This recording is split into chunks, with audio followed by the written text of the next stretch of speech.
Hello dear student, जय हिंद जय राजधानी में डॉक्टर रमेश यादव, राजधानी एजुकेशन ग्रुप पचकोड़िया जोबनेट जयपुर से स्वागत करता हूं आप सभी का फिर से एक बार सॉइल की दुनिया में। जी student, soil soil soil soil everywhere, soil soil.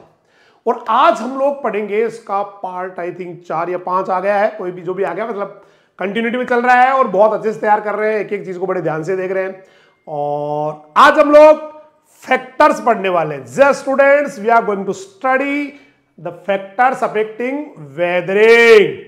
Factors पढ़ेंगे बेटा, आज हम लोग पढ़ेंगे वेदरिंग को अफेक्ट करने वाले फैक्टर्स। कुछ ज्यादा लंबा चौड़ा नहीं है।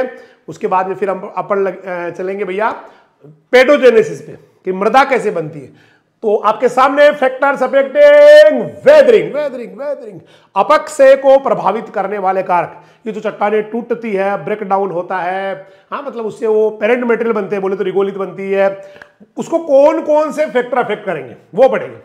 और ये है कुछ फैक्टर्स आपके सामने है ना, दीज आर द फैक्टर्स। पहला है खनिजों के अपक्षय को, जो है ना ये वाले कारक, बोले तो मिनरल का जो वेदरिंग हो रहा है या रॉक्स का जो वेदरिंग हो रहा है, उनको ये वाले कारक अफेक्ट करने वाले हैं। The weathering of the minerals is mainly affected by the following factor. सबसे पहला है क्लाइमेटिक फैक्टर। जिया स्टूडेंट, जलवायु एक कारक। आप जानते हैं जलवायु में या क्लाइमेट में क्या क्या आता है। आपका रेनफॉल आता है, ह्यूमिडिटी आती है, एयर आती है, विंड आती है, ये सारे आते हैं। ठीक है, तो क्लाइमेटिक फैक्टर कौन कौन से हैं जो वेदरिंग को अफेक्ट करने वाले हैं, ब्रेक डाउन ऑफ रॉक्स को या मिनरल्स को अफेक्ट करने वाले हैं, उसको हम पढ़ेंगे। ठीक है भाई। अब ये जो क्लाइमेटिक फैक्टर है, ये दोनों चीज को अफेक्ट करते हैं। दोनों मतलब ये किस टाइप का होगा उसको भी अफेक्ट करते हैं, क्योंकि अपन ने पढ़ा था पहले कि जो वाटर ज्यादा होता है तो केमिकल वेदरिंग ज्यादा होती है, ऐसे पढ़ा था ना, तो होता है ना भाई। तो ये दोनों करेंगे, ये टाइप को भी अफेक्ट करेंगे। अपक्षय का कैसा टाइप होगा, फैक्टर वेदरिंग का टाइप कैसा होगा, और उसकी रेट क्या रहेगी, स्पीड क्या रहेगी, दोनों को अफेक्ट करेंगे। अरे तेरे क्लाइमेटिक फैक्टर दोनों को अफेक्ट करेंगे क्लाइमेटिक फैक्टर। समझ में आ रहा होगा, बढ़िया वाला आ रहा होगा, शानदार वाला आ रहा होगा, जबरदस्त वाला आ रहा होगा। ठीक है, बढ़िया भाई साहब, अच्छा आ रहा है, थैंक यू। चलिए थोड़ा सा करते हैं, आगे चलते हैं।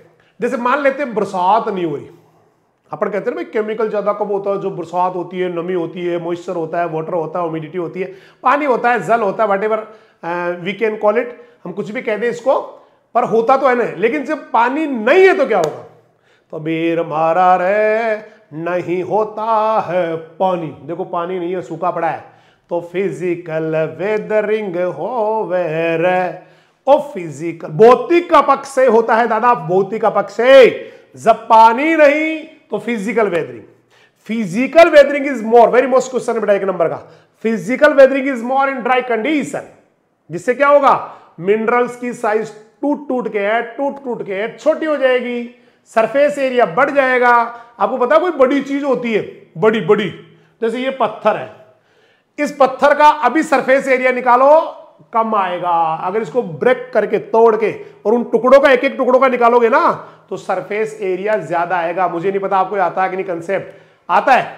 जैसे एक गुड़ की बेली है 5 किलो की, है ना, उसका सरफेस एरिया निकालो। आप एक फीता ले लो, उसका एरिया निकाल के पूरा कैलकुलेशन करके, मल्टीप्लिकेशन करके, एडिशन जो भी आपको करना, डिवाइडेशन करके, तो उसकी गुड़ की बेली जो आती है ना 5 किलो वाली, उसका सरफेस एरिया कम आएगा। अब उसके टुकड़े कर दो, आप छोटे छोटे टुकड़े कर दो, फिर उसका एक एक टुकड़े का निकाल के सब टुकड़ों का जोड़ो आप, तो सरफेस एरिया आएगा ज्यादा। क्योंकि या तो एक यूनिट वेट का निकलता है सरफेस एरिया, फिर या यूनिट वॉल्यूम का निकलता है, आयतन का निकलता है या वजन का निकलता है।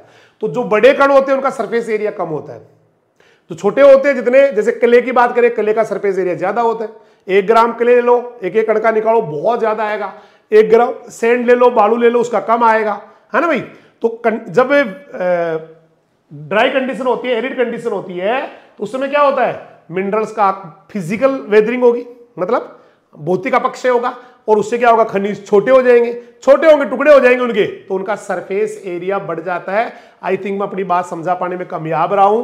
अगर आप सरफेस एरिया का एग्जांपल समझना चाहें तो मैंने आपको बता दिया गुड़ वाली बात, कि जब कोई मिनरल या गुड़ बड़ा है तो उसका सरफेस एरिया कम आएगा, लेकिन जब आप टुकड़े तोड़ के हर टुकड़े का निकालोगे तो ज्यादा आएगा। ठीक है भाई, ठीक है। इंग्लिश में देख लो भाई साहब, physical weathering is more in dry condition, arid condition में फिजिकल वेदरिंग ज्यादा होती है, due to which the size of mineral decreases, mineral की साइज कम हो जाएगी लेकिन उसका सरफेस एरिया बढ़ जाएगा। भाई साहब सरफेस एरिया का बड़ा खेल है, बड़ा गेम है। जैसे आप कभी चूना डाल रहे हैं तो चूना को पीस के क्यों डालते हैं, जिप्सम डाल रहे हैं तो उसको पाउडर के रूप में या पीस के क्यों डालते हैं, क्योंकि जितना ज्यादा बारीक होगा उतना ही सरफेस एरिया ज्यादा होगा, उतनी रिएक्शन ज्यादा होगी, उतना ही रिएक्शन के लिए सरफेस ज्यादा मिलेगा। तो मैं समझता हूं अपनी बात समझा पाया हूं। जब ड्राई कंडीशन होगी, एरिड कंडीशन होगी तो चट्टाने टूट जाएगी फिजिकल वेदरिंग से, और जब टूटेगी चट्टान या रॉक्स मिनरल्स, चट्टान या मिनरल जो भी टूटा, रॉक या मिनरल जो टूट रहा है, चट्टान या खनिज टूट रहा है, तो उसकी साइज घटेगी, टुकड़े हो जाएंगे उसके और सरफेस एरिया बढ़ जाएगा। लेकिन अगर नमी आ गई तो आई रे नमी अगर आई रे तो केमिकल वेदरिंग ज्यादा हो जाए रे। तो chemical weathering is more due to increase in the amount of moisture. सीधी बात है, पानी है तो केमिकल वेदरिंग, सूखा है तो फिजिकल वेदरिंग। पानी है तो केमिकल वेदरिंग, सूखा है तो फिजिकल वेदरिंग। पानी है तो रासायनिक अपक्षय होगा, नमी है तो रासायनिक अपक्षय होगा, और मामला अगर सूखा है तो फिजिकल वेदरिंग होगी। अच्छे अच्छे क्वेश्चन है, बहुत अच्छे। ठीक है भाई। तो आर्द्र क्षेत्रों में क्या होने वाला, देखो नमी वाले एरिया में क्या होगा, केमिकल वेदरिंग ज्यादा होगी, ज्यादा है नमी ज्यादा केमिकल वेदरिंग, ज्यादा है सूखा फिजिकल वेदरिंग। अब हमारा फिजिकल वेदरिंग राइट है। अब लेते हैं, पहला पूरा हो गया आपका क्लाइमेट का, इतना ही दे रखा है भाई साहब। क्लाइमेट का उसका कैसे टाइप का वेदरिंग होगा, कौन सी रेट रहेगी, वो डिपेंड करता है क्लाइमेट पे। मामला सूखा है, क्लाइमेट सूखी है तो फिजिकल वेदरिंग बढ़ जाएगी, पानी है तो केमिकल बढ़ जाएगी, इसलिए नमी वाले एरिया में केमिकल ज्यादा होता है। अब लेते हैं physical property of the mineral. Mineral का भौतिक गुण कैसा है, उसकी साइज क्या है, उसकी हार्डनेस क्या है, सीमेंटेशन क्या है, मतलब वो जो आपस में मिनरल चिपके हुए सीमेंटेशन, वो सीमेंटीकरण कैसा है, वो भी अफेक्ट करता है। तो फिजिकल प्रॉपर्टीज में क्या क्या अफेक्ट करने वाला है, size of the mineral, mineral कितना बड़ा है, मिनरल कितना बड़ा है वो अफेक्ट करेगा, क्योंकि महीन आकार के जो होते हैं ना, महीन, वो जल्दी टूट जाते हैं, सरफेस एरिया ज्यादा होने जल्दी टूट जाते हो। मोटे होते हैं ना वो थोड़ा धीरे टूटते हैं, ऐसे होता है। तो साइज का फर्क पड़ेगा, हार्डनेस कितनी है, जैसे क्वार्टजाइट था ना, जो भाई इतना हार्ड था, टूट ही ना रहा था, क्यों, क्वार्टजाइट पहले भी आ गया था। इसके अलावा और क्या फर्क पड़ता है, सीमेंटीकरण, कोई ज्यादा बहुत अच्छे से चिपके पड़े, सीमेंटेशन ज्यादा हो रहा है, वो भी धीरे टूटने वाला है। तो साइज अफेक्ट करेगी किसको, वेदरिंग को, किसकी साइज, मिनरल की। हार्डनेस, कठोरता, वो भी अफेक्ट करेगी। तो आकार, कठोरता, सीमेंटीकरण, ये वेदरिंग को अफेक्ट करने वाले हैं। किसका साइज, मिनरल का, खनिज का। तो size, hardness, cementation etcetera the minerals of the minerals affect the weathering. अरे करते हैं भाई साहब, बताता हूं आपको। जैसे साइज की बात करें तो छोटा या छोटा मिनरल, अगर साइज में छोटा मिनरल है ना तो ज्यादा वेदरिंग होगी, बड़े की कम होगी, क्योंकि छोटे में क्या होता है, सरफेस एरिया ज्यादा मिल जाता है। एक बड़े को तोड़ रहे हो, थोड़ा चारों तरफ थोड़ा पानी लगेगा, टुकड़ों को तोड़ रहे हो, सबके पानी लगेगा, जल्दी टूटेंगे सारे टुकड़े, सीधी बात है भाई साहब। तो fine minerals are weathered more rapidly than coarse. अरे छोटो बड़ो मिनरल है कम टूटी, क्योंकि वो चारों तरफ टूटेगा, और उसके टुकड़े बहुत सारे, वो जल्दी टूट जाएंगे टुकड़े, क्योंकि सरफेस एरिया ज्यादा मिल रहा है, सीधी सी बात है। तो जितना हो छोटा, जितना बारीक मिनरल होता है, जितना फाइन मिनरल होता है, जितना कम साइज का होता है, उतना ही जल्दी टूट जाता है। तो महीन आकार के खनिजों का पक्ष से मोटे खनिजों की अपेक्षा ज्यादा होता है, क्योंकि सरफेस एरिया ज्यादा मिल जाता है। Fine minerals are weathered more rapidly than coarse mineral. समझ में आ गयो के। अब लेते हैं हार्डनेस, क्योंकि साइज की बात थी, हार्डनेस की बात थी। तो हार्ड की बात करते हैं, जैसे क्वार्टजाइट, ये क्वार्टजाइट है, बताओ ये टूटेगा क्या, वो बाठो दिखण में यान को लाग रहे हो कि बाबजी टूटे का नहीं हो, ओ हथौड़ा ले घन ले लाग्या भी बड़ी मुश्किलों टूटा है, क्योंकि ये क्वार्टजाइट है। तो जो हार्डनेस की बात करें तो हार्ड जो होते हैं ना वो धीरे टूटेंगे। देखो एक हार्ड मिनरल की बात करें, a hard mineral such as quartzite undergo slow physical weathering, टूटता ही ना भाई, टूटता ही ना है, समझ में आ रहा हो, वो आ रहा है पक्का, टूटता ही ना है, इजीली टूटता ही ना है। तो जितना है हार्ड मिनरल उतना ही कम टूटे क्वार्टजाइट। ठीक है भाई। तो इससे क्या होगा, सरफेस एरिया कम मिलने से फिजिकल वेदरिंग भी कम होगी। इसके अलावा और देखो, मोटी कोई चीज है ना तो उसका केमिकल वेदरिंग भी कम होगा। क्योंकि वो सरफेस एरिया सबको अफेक्ट करता है भाई साहब। केमिकल वेदरिंग के लिए आप तो मेरे को बता दो, पाउडर टाइप का कोई मिनरल है, वो ज्यादा रिएक्शन करेगा, मोटे वाला करेगा? आप कहेंगे सर पाउडर टाइप में करेगा, क्योंकि सरफेस एरिया ज्यादा होता है। तो इसी का केमिकल वेदरिंग भी क्या होगी, है ना? केमिकल वेदरिंग क्या हो जाएगी? नहीं, केमिकल वेदरिंग का वो हो गया, सॉरी, देखो कम सरफेस कम एरिया का, हाँ सही, मोटे कम, मोटा है ना कोई चीज तो सरफेस एरिया कम मिलेगा, उसकी केमिकल वेदरिंग भी कम होगी, फिजिकल वेदरिंग भी कम होगी। चलिए केमिकल एंड स्ट्रक्चरल प्रॉपर्टीज की बात करते हैं। तीसरा कारक आ गया केमिकल एंड स्ट्रक्चरल प्रॉपर्टीज।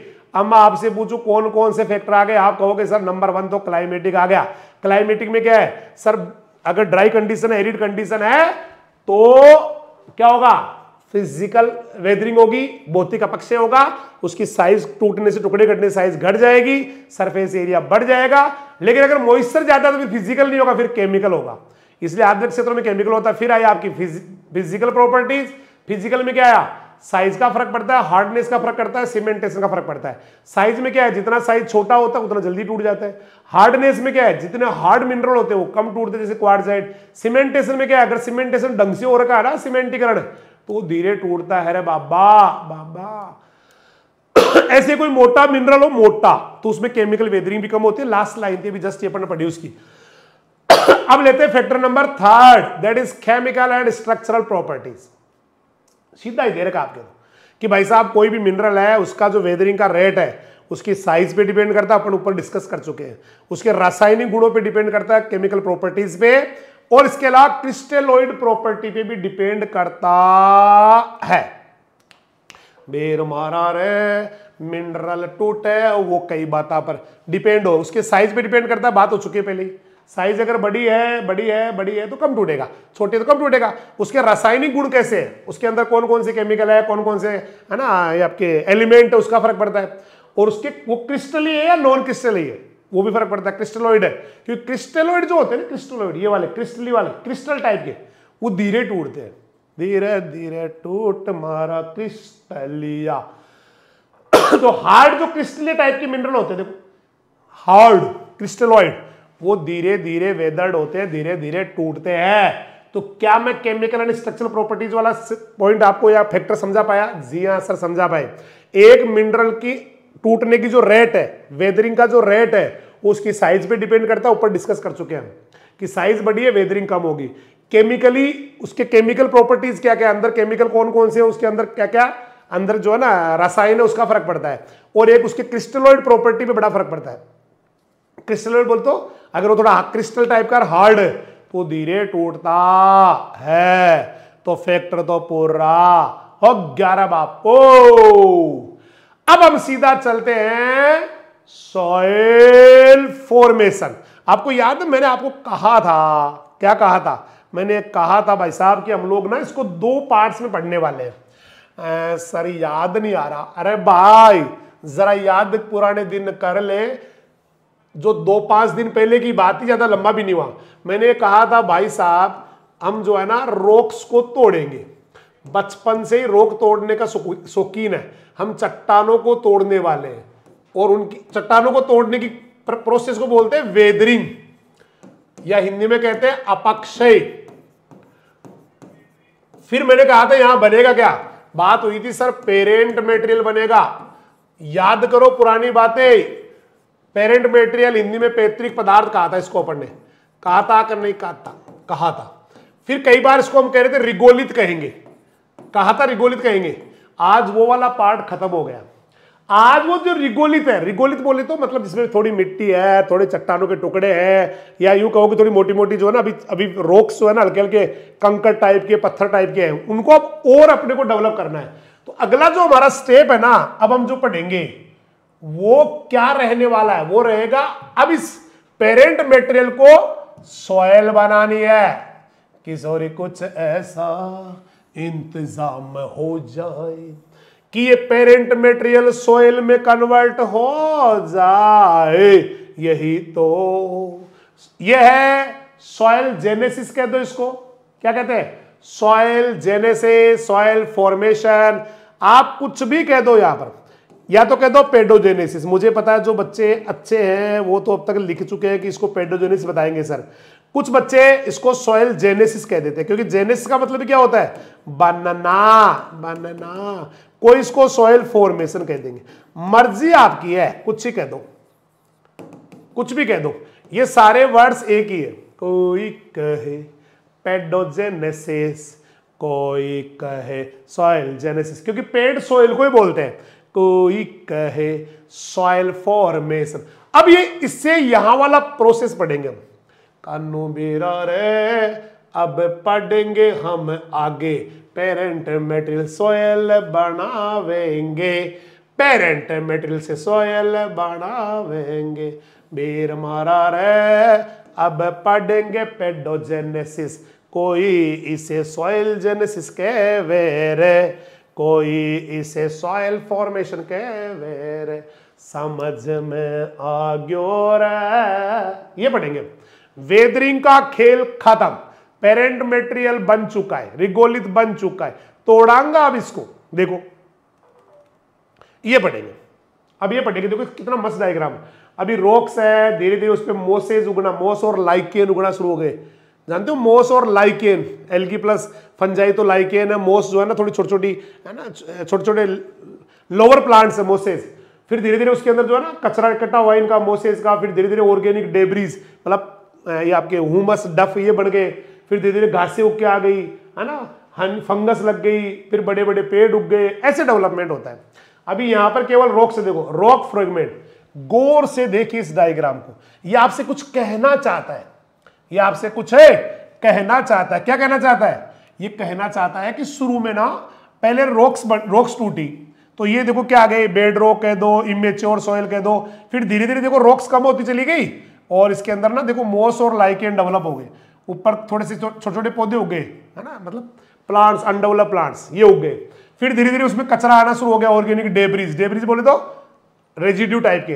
फिर उसके अंदर ग्रासेज उगने शुरू हो गई, फिर फंगस और बड़े बड़े पेड़ आके एक दिन फाइनली ये क्या बन चुकी है? देखो यहाँ पर रॉक्स ज्यादा है, यहाँ पर थोड़ी रॉक कम हो गई और यहाँ पर जड़े बड़े आके प्लांट्स से पूरा डेवलप हो गया। समझ में आ रहा होगा? बढ़िया वाला ऐसा चलता है। तो ये हम सोइल फॉर्मेशन अभी पढ़ने वाले हैं। Let's start soil formation. ये लो देखो, मृदा, ये सोइल फॉर्मेशन कह दो, इसकी हेडिंग आ गई ना भाई साहब, ऊपर आ गई इसकी हेडिंग ये रही, ये पढ़ेंगे हम।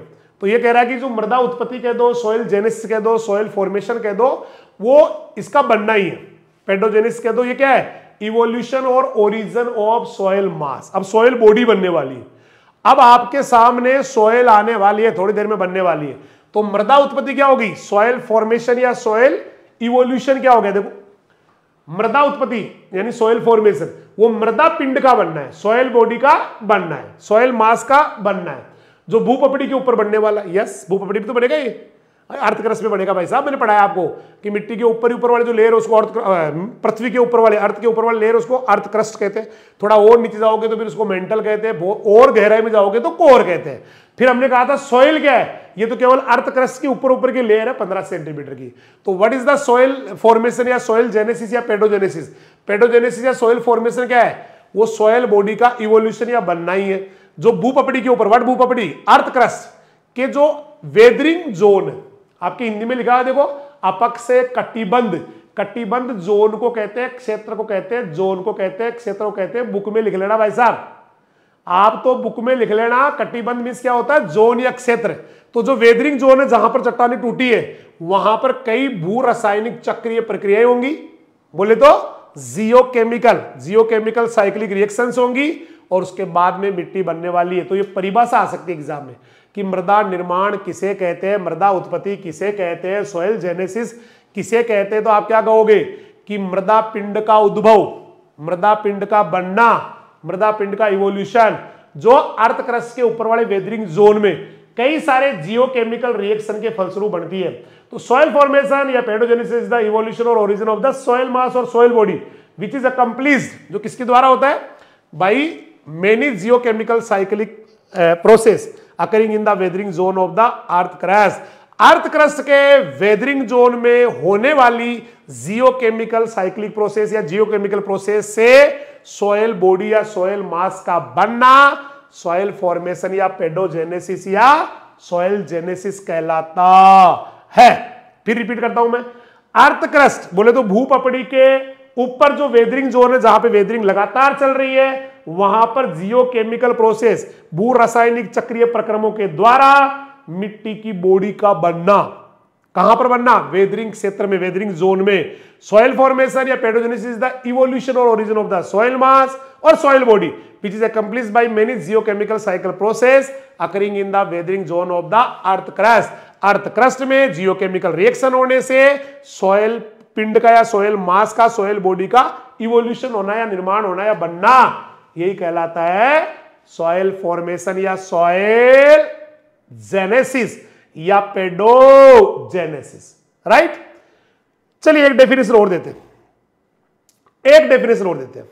कि भाई साहब जो रॉक्स है, रॉक से जो पेरेंट मटेरियल बना, उसमें अब क्या होने वाला, देखो उनमें भौतिक, रासायनिक या जैविक शक्तियां है ना, पूरी biological forces, chemical forces, physical forces, ये क्या कर देंगे, ये रॉक्स का ट्रांसफॉर्मेशन सॉइल में कर देंगे। अभी भी रॉक्स ही हो, जिसको आप रिगोलिथ कह रहे हो ना, टुकड़े हैं रॉक्स के अभी, तो transformation of rocks into soil by physical, chemical and biological forces.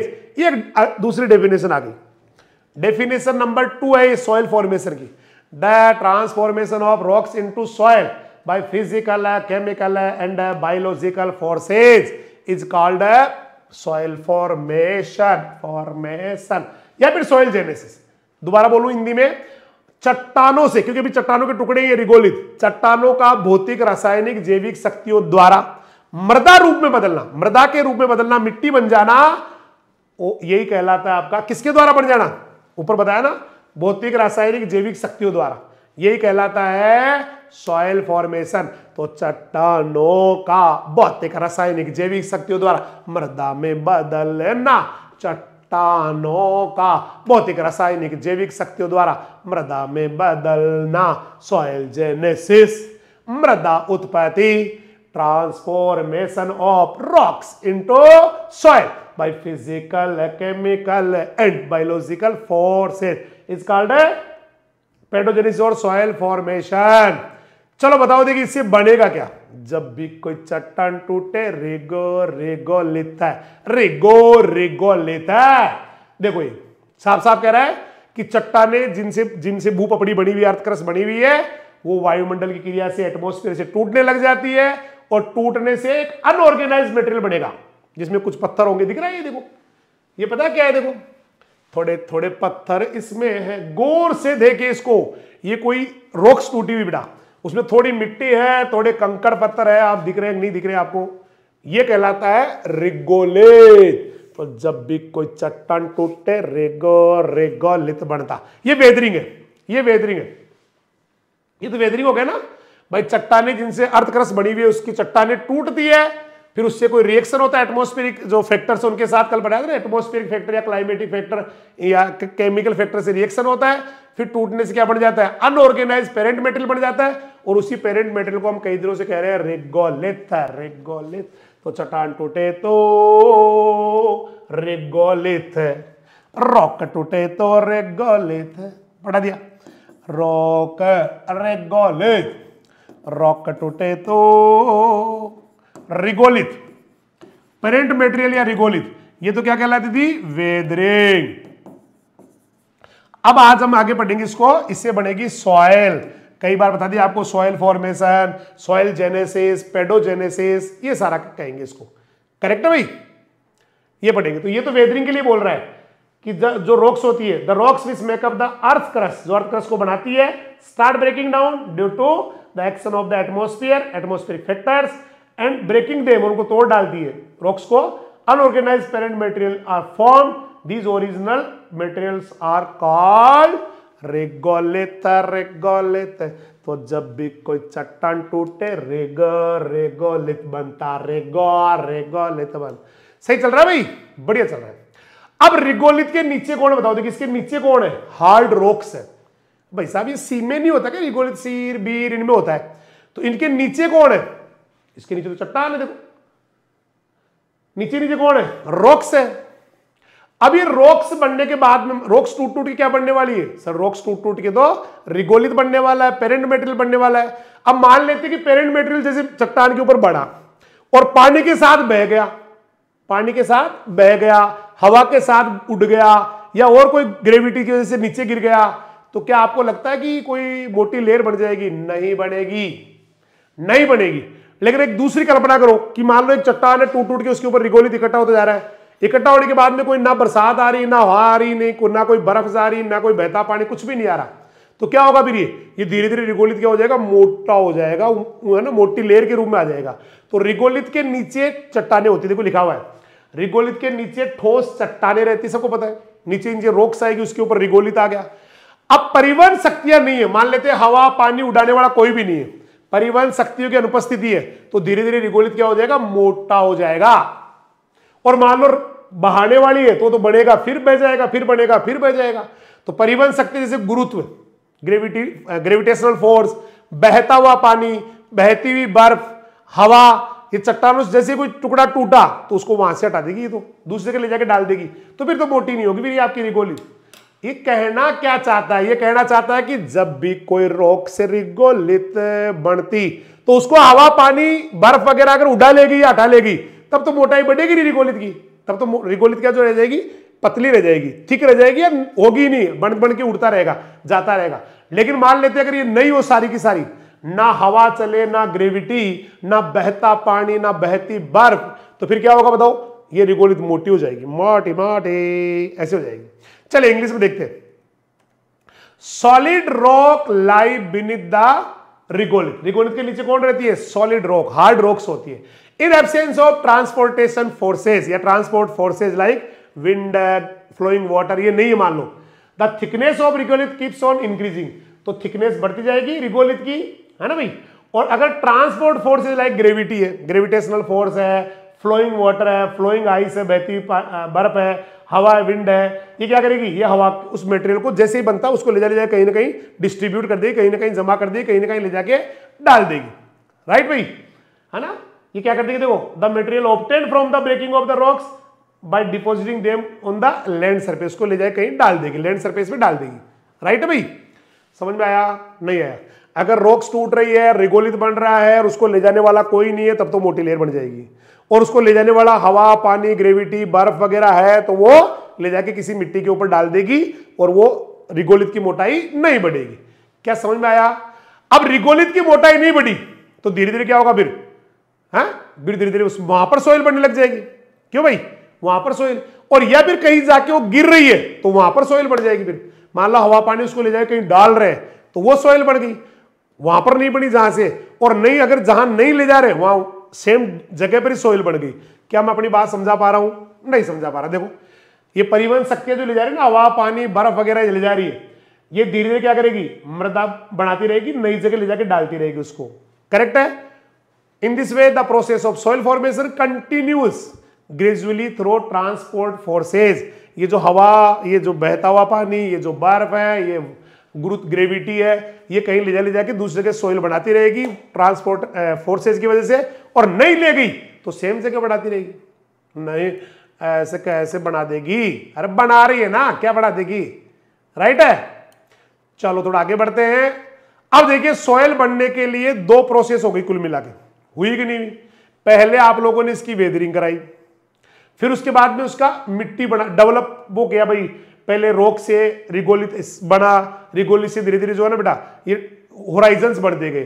तो यहां पर दो प्रोसेस हो गई मिट्टी बनने की, यूं भी कह सकते हो आप कि पहले में क्या हुआ? पहले में वेदरिंग, दूसरे में सॉइल फॉर्मेशन, यानी कि सॉइल की प्रोफाइल्स का बनना।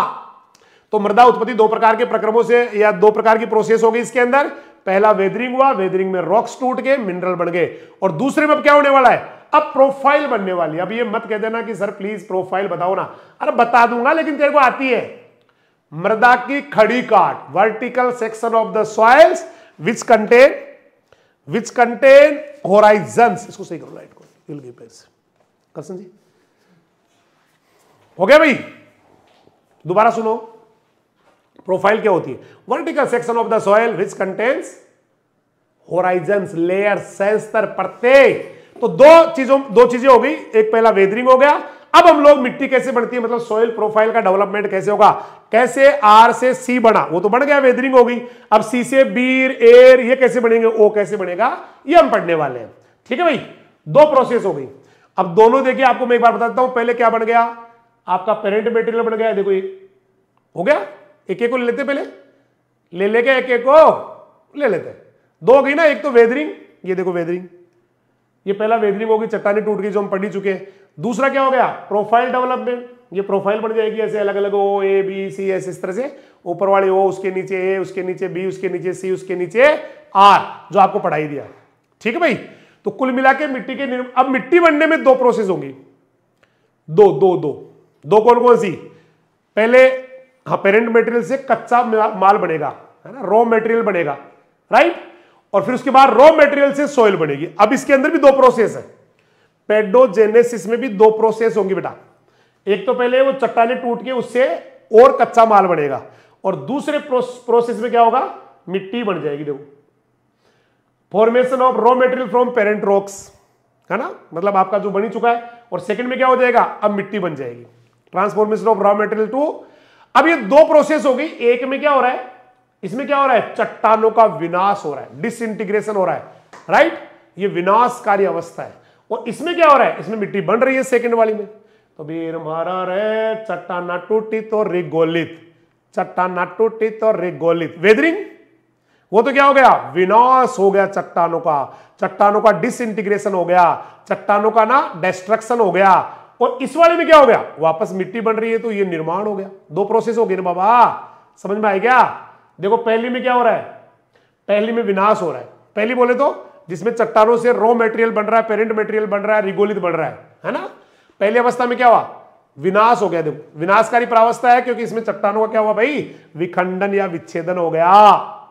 ठीक है, सेकंड वाली स्टेज क्या है, वो निर्माण की, उसके अंदर सोइल का निर्माण होने वाला है। तो the first phase in this is the destructive phase, विनाशकारी है, of the disintegration and decomposition की, या डिसइंटीग्रेशन एंड ब्रेकडाउन कह दो इसको, क्योंकि रॉक्स के लिए डिकम्पोजिशन वर्ड सही नहीं है। while the later phase is the formative phase of synthetic या evolution, right, synthetic और synthesis and evolution। तो पहली स्टेज में चट्टानों का ब्रेकडाउन हो रहा है, ये तो विनाश हो गया चट्टानों का, डिस्ट्रक्टिव फेज हो गई, और दूसरी में क्या हो रहा है, मिट्टी का निर्माण हो रहा है, तो ये सिंथेसिस और इवोल्यूशन फेज हो गई, राइट है। और ये सारी प्रोसेस ना फिजिकल, केमिकल, बायोलॉजिकल, इन तीनों प्रोसेस से होती है ना भाई। चाहे आप चट्टानों को तोड़ के पेरेंट मटेरियल या रिगोलित बनाओ, अब रिगोलित से सोइल बनाओ, इसमें तीनों प्रोसेस लगी हुई, आप पहले पढ़ चुके हैं, फिजिकल, केमिकल, बायोलॉजिकल। फिजिकल ये केक नहीं है, this is not the cake, it's the soil profile, मस्त वाला, नॉट द केक। केक लग रहा है, अच्छा हर चीज ही केक दिखती है आपको, तो मतलब कोई बाल्टी लाके रखे वो भी केक दिखता है, अच्छा हाँ बताओ, केक लग रहा है, बावड़ा सके केक को नहीं। ठीक है भाई, अब हम लोग इनको हाँ थोड़ा सा आगे बढ़ते हैं।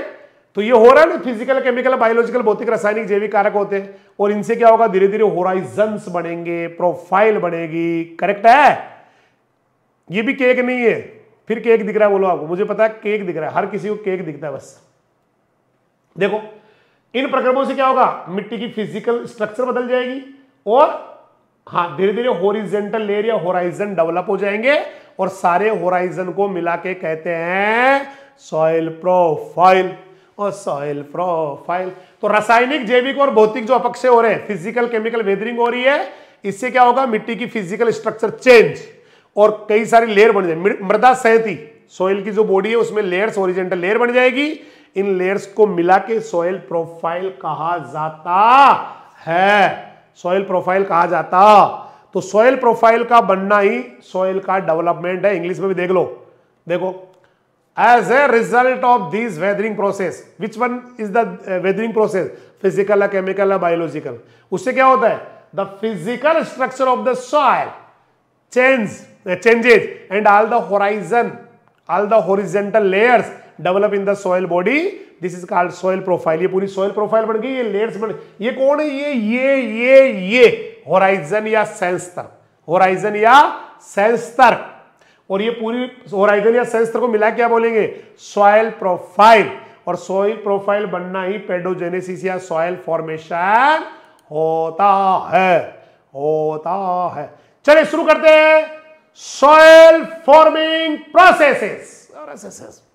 आओ मिट्टी बनाऊंगा, आज मैं मिट्टी ढंग से बनास्यू, आज मैं सॉइल प्रोफाइल डेवलप करवास्यू, आज मैं मिट्टी ढंग से बनवास्यू, आज मैं सॉइल प्रोफाइल डेवलप करास्यू, सॉइल प्रोफाइल डेवलप करास्यू। भाई साहब अब इनकी प्रोसेस को भी दो भागों में बांट देते हैं। बीर मारा रे सॉइल बनली आज रिगोलित्सु पेरेंट मटेरियल सु, लेकिन उसकी भी दो प्रोसेस है, एक है प्राइमरी, एक है स्पेसिफिक। दो, अब मिट्टी भी दो प्रक्रिया से बनेगी, एक है प्राइमरी, दूसरी स्पेसिफिक। एक है प्राइमरी, दूसरी स्पेसिफिक। तो soil formation process are of two types, one is primary process, another is the specific process. Specific जो प्रोसेस है ना, या सेकेंडरी कह दो एक ही बात है, सेकेंडरी कह दो एक ही बात है भाई साहब।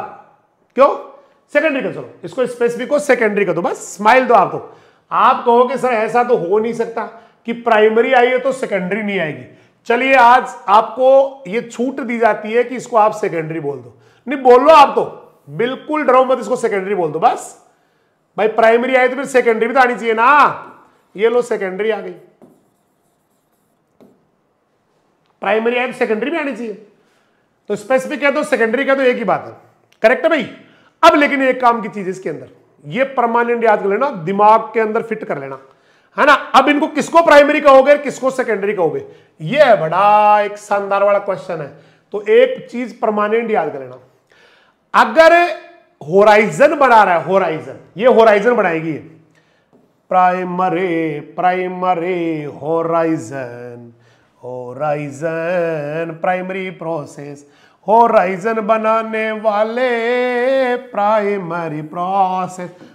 होराइजन आते हो सेंसर और एयर बीर, ये तो प्राइमरी से बनेंगे। प्राइमरी बना हुआ होराइजन, सेकेंडरी से प्रोफाइल, ये जो बनेंगे ना, ये जैसे ये बन गया, इनको बनाने वाली प्रोसेस तो क्या है, प्राइमरी। कौन सी मरे, प्राइमरी, ये बन गया प्राइमरी, ये प्राइमरी प्रोसेस है। ये बन गया होराइजन प्राइमरी, ये बन गया प्राइमरी, ये प्राइमरी, ये तो प्राइमरी। और पूरे को बनाएगा ये पूरे को बनाने वाली जो प्रोसेस है वो सेकेंडरी या स्पेसिफिक है, सेकेंडरी या स्पेसिफिक है, ये तो परमानेंट है। प्राइमरी प्राइमरी बनावे होराइजन, बनावे होराइजन प्राइमरी प्रोसेस, प्राथमिक प्रक्रिया से होराइजन सेंसर का हो चाहे होराइजन, ए प्राथमिक प्रक्रिया से बनेंगे सेंसर, प्राथमिक प्रक्रिया से बनेंगे सेंसर। और सेकेंडरी या स्पेसिफिक से पूरी प्रोफाइल, प्राइमरी प्राइमरी बनावे होराइजन, बनावे होराइजन, बनावे होर, ओ प्राइमरी प्राइमरी बनावे होराइजन, बनावे होराइजन, बनावे होराइजन। ओ सेकेंडरी सारी प्रोसेस बनावे सॉइल प्रोफाइल, प्राइमरी प्राइमरी बनावे होराइजन। ये प्राथमिक वाली क्या करेगी, सेंसर, सेंसर बनाएगी बाबा, सेंसर देखो लिखा हुआ है, मृदा निर्माण की प्राइमरी प्रक्रियाओं से मृदा के विशेष प्रकार के सेंसर बनेंगे, ओ ए बी ये बनेंगे। जबकि जो गौण या सेकेंडरी है, गौण सेकेंडरी को बोलते बेटा, उनसे बनेगी सॉइल प्रोफाइल, यानी सॉइल प्रोफाइल का डेवलपमेंट होगा। तो primary process of soil formation lead to the formation of special type of horizon, यानी प्राइमरी प्रोसेस से क्या होने वाला है, सॉइल ये होने वाला है, स्पेशल टाइप के होराइजन बनने वाले हैं, ये लेयर्स बनने वाली आडी वाली। इनको बनाने वाला कौन है, प्राइमरी प्राइमरी बनावे होराइजन, सेकेंडरी से प्रोफाइल, सेकेंडरी से प्रोफाइल। वो समझ में आ रहा है कि भाई, आ रहा है। तो मृदा की प्राथमिक प्रक्रियाओं से मृदा में विशेष प्रकार के संस्थ या होराइजन बनते हैं OAB। जबकि गौण प्रक्रियाओं से या गौण को सेकेंडरी कहवे हिंदी में। गौण, गौण मीन सेकेंडरी होता है बेटा, परमानेंट वर्ड है, तो गौण यानी सेकेंडरी, इसको क्या बोलते हैं सेकेंडरी। परमानेंट गौण वर्ड आए ना हिंदी में तो सीधा ही बोल देना सर ये तो सेकेंडरी है। तो सेकेंडरी प्रोसेस क्या करेगी, मृदा परिच्छेदिका या सॉइल प्रोफाइल का डेवलपमेंट करती है। बताओ ये कौन बनाएगी, देखो इसमें मैं लिख रहा हूं ये वाली कौन बनाएगा, ये है ना, इसका नाम लिखना है, इसके पहले लगाना A, और फिर पूरे को बनाने वाली कौन सी प्रोसेस है उसके लिखना है B, और कमेंट करना है, मैं समझ जाऊंगा देखिए आपको आई है कि नहीं आई, फिर पता लग जाएगा ना भाई। अब लेते हैं हम लोग सारी की सारी, सबसे पहले एक एक प्रोसेस को लेते हैं। देखो मृदा निर्माण बनाने में बहुत सारी प्रोसेस है, और वो कोई होराइजन बनाएगी, कोई पूरी प्रोफाइल बनाएगी, पहले होराइजन बनाएगी फिर होराइजन से पूरी प्रोफाइल बन जाएगी। सबसे पहला है ह्यूमिफिकेशन, हुमीकरण या हुमिफिकेशन, याद है हुमीकरण या हुमिफिकेशन। सीधा ये करण जो लगता है ना, कोई पूछे नाइट्रीकरण क्या होता है, नाइट्रेट का बनना नाइट्रीकरण, अमोनियम का बनना अमोनीकरण, अमोनियम बन जाए चाहे अमोनिया बन जाए, दोनों ही अमोनीकरण है, अमोनिफिकेशन। इंग्लिश में तो लगता है फिकेशन, फिकेशन फिकेशन, हिंदी में करण करण करण करण करण ऐसे लगता है। जैसे देखो नाइट्रेट बने तो नाइट्रीकरण, हुमस बने तो ह्यूमीकरण, और बेर मारा ह्यूमीकरण, और ये आपकी अमोनियम या अमोनिया बने तो अमोनीकरण। चलिए इंग्लिश में बोलते हैं, इंग्लिश में बात करते हैं। Formation of nitrate nitrification, formation of nitrate nitrification, formation of ammonia ammonification, formation of ammonium ammonification, तो फॉर्मेशन ऑफ ह्यूमस ह्यूमिफिकेशन। ये आ गई भाई साहब, ये देखो ये टॉपिक आ गया ह्यूमिफिकेशन। ह्यूमिफिकेशन हुमस का बनना, वो कई बार बता दिया भाई साहब, हुमस का बनना। आपको पता है जो कचरा नया नया जो दिख रहा है आपको, ये इसका नाम बताना। देखिए हरा भरा सा दिख रहा है आपको, पेड़ पौधों की पत्तियां दिख रही है, एक दिन मान लो ये टूट के जड़ गई, जड़ते इनका नाम पड़ जाएगा लेटर। जो इनका अपघटन अभी हुआ ही नहीं है, अनडिकम्पोज्ड ऑर्गेनिक मैटर, लेटर। ओ तो नन्या लेटर से अनअपघटित कार्बनिक पदार्थ लेटर। फिर ये थोड़ा थोड़ा सड़ गया भाई साहब, यहां से देखो ये, इसको बोलते हैं डफ, पार्शियली डिकम्पोज्ड, आंशिक अपघटित कार्बनिक पदार्थ डफ। और जिस दिन भाई जी कालो पड़ गयो, पाउडर बन गयो, एकदम बारीक बारीक कोलोइडल फॉर्म में आ गई है, फुली डिकम्पोज्ड हो गई, उस दिन इसका नाम पड़ जाता है हुमस। देखो तो कौन है, तो what is the litter, undecomposed organic matter. What is litter, undecomposed, इसका डिकम्पोजिशन हुआ ही नहीं है, बिल्कुल भी सड़ाई नहीं है अभी तो। अनडिकम्पोज्ड ऑर्गेनिक मैटर, अनअपघटित कार्बनिक पदार्थ, अनअपघटित कार्बनिक पदार्थ। व्हाट इज डफ, पार्शियली डिकम्पोज्ड, थोड़ा बहुत इसका अपघटन हो गया है ना, partially decomposed organic matter. And what is humus, ये पूरा अपघटन हो गया बेटा, फुली, फुली दिख रहा है कि नहीं, नीचे आगे शायद वो लाइन चल रही होगी, fully decomposed organic matter. Hindi में बोल सर, हिंदी में बता दो कहीं, तो मैं बता देला फिर दिमाना बोलो जना। हिंदी में कहते हैं इसको पूर्ण अपघटित कार्बनिक पदार्थ, पूर्ण अपघटित कार्बनिक पदार्थ। और ये आंशिक अपघटित कार्बनिक पदार्थ, ये अनअपघटित, इसका अपघटन हुआ ही नहीं। बस ये लीटर से बनता डफ, डप से बनती है हुमस, लीडर से बनता है डप, डप से हुमस बन जावे, इसी को हुमिफिकेशन, हुमस का बनना हुमिफिकेशन, हुमस का बनना हुमिफिकेशन। आज्ञो गे, आज्ञो आज्ञो सर, आज्ञो तगड़ो, आज्ञो जोरदार आज्ञो। तो मृदा कार्बनिक पदार्थ का जो स्रोत है, बताओ कहां से आता है? ऑर्गेनिक मैटर या जीवांश पदार्थ? आप कहेंगे सर निश्चित रूप से ये प्लांट से, एनिमल से आता है। एनिमल से आता है। अरे किसी की पत्ती गिरी, किसी की टहनी गिरी, किसी का फूल गिरा, किसी का छाल गिर गई, किसी का तनाई टूट के गिर गया, किसी की, फिर जानवरों की बात करें, किसी के बाल गिर गए, किसी की हड्डियां गिर गई, किसी का चमड़ा गिर गया, किसी का जो है ना नाक टूट के गिर गया, किसी का कान टूट गया, है ना, किसी का हाथ टूट के गिर गया। यही तो ऑर्गेनिक मैटर है। तो मृदा कार्बनिक पदार्थों का जो स्रोत है, सोर्स है, वो उसके ऊपर इकट्ठी होने वाली पत्तियां हैं, पौधों के भाग है, मरे हुए जानवर है, यही तो आएंगे। इन कार्बनिक पदार्थों का विच्छेदन होना, डिकम्पोजिशन होना, और नए कार्बनिक पदार्थों का बनना, मतलब लिटर से डाब, यही तो हो गया। ये कानू काका यही हो गया, देख ले चाहे, यही तो हो गया।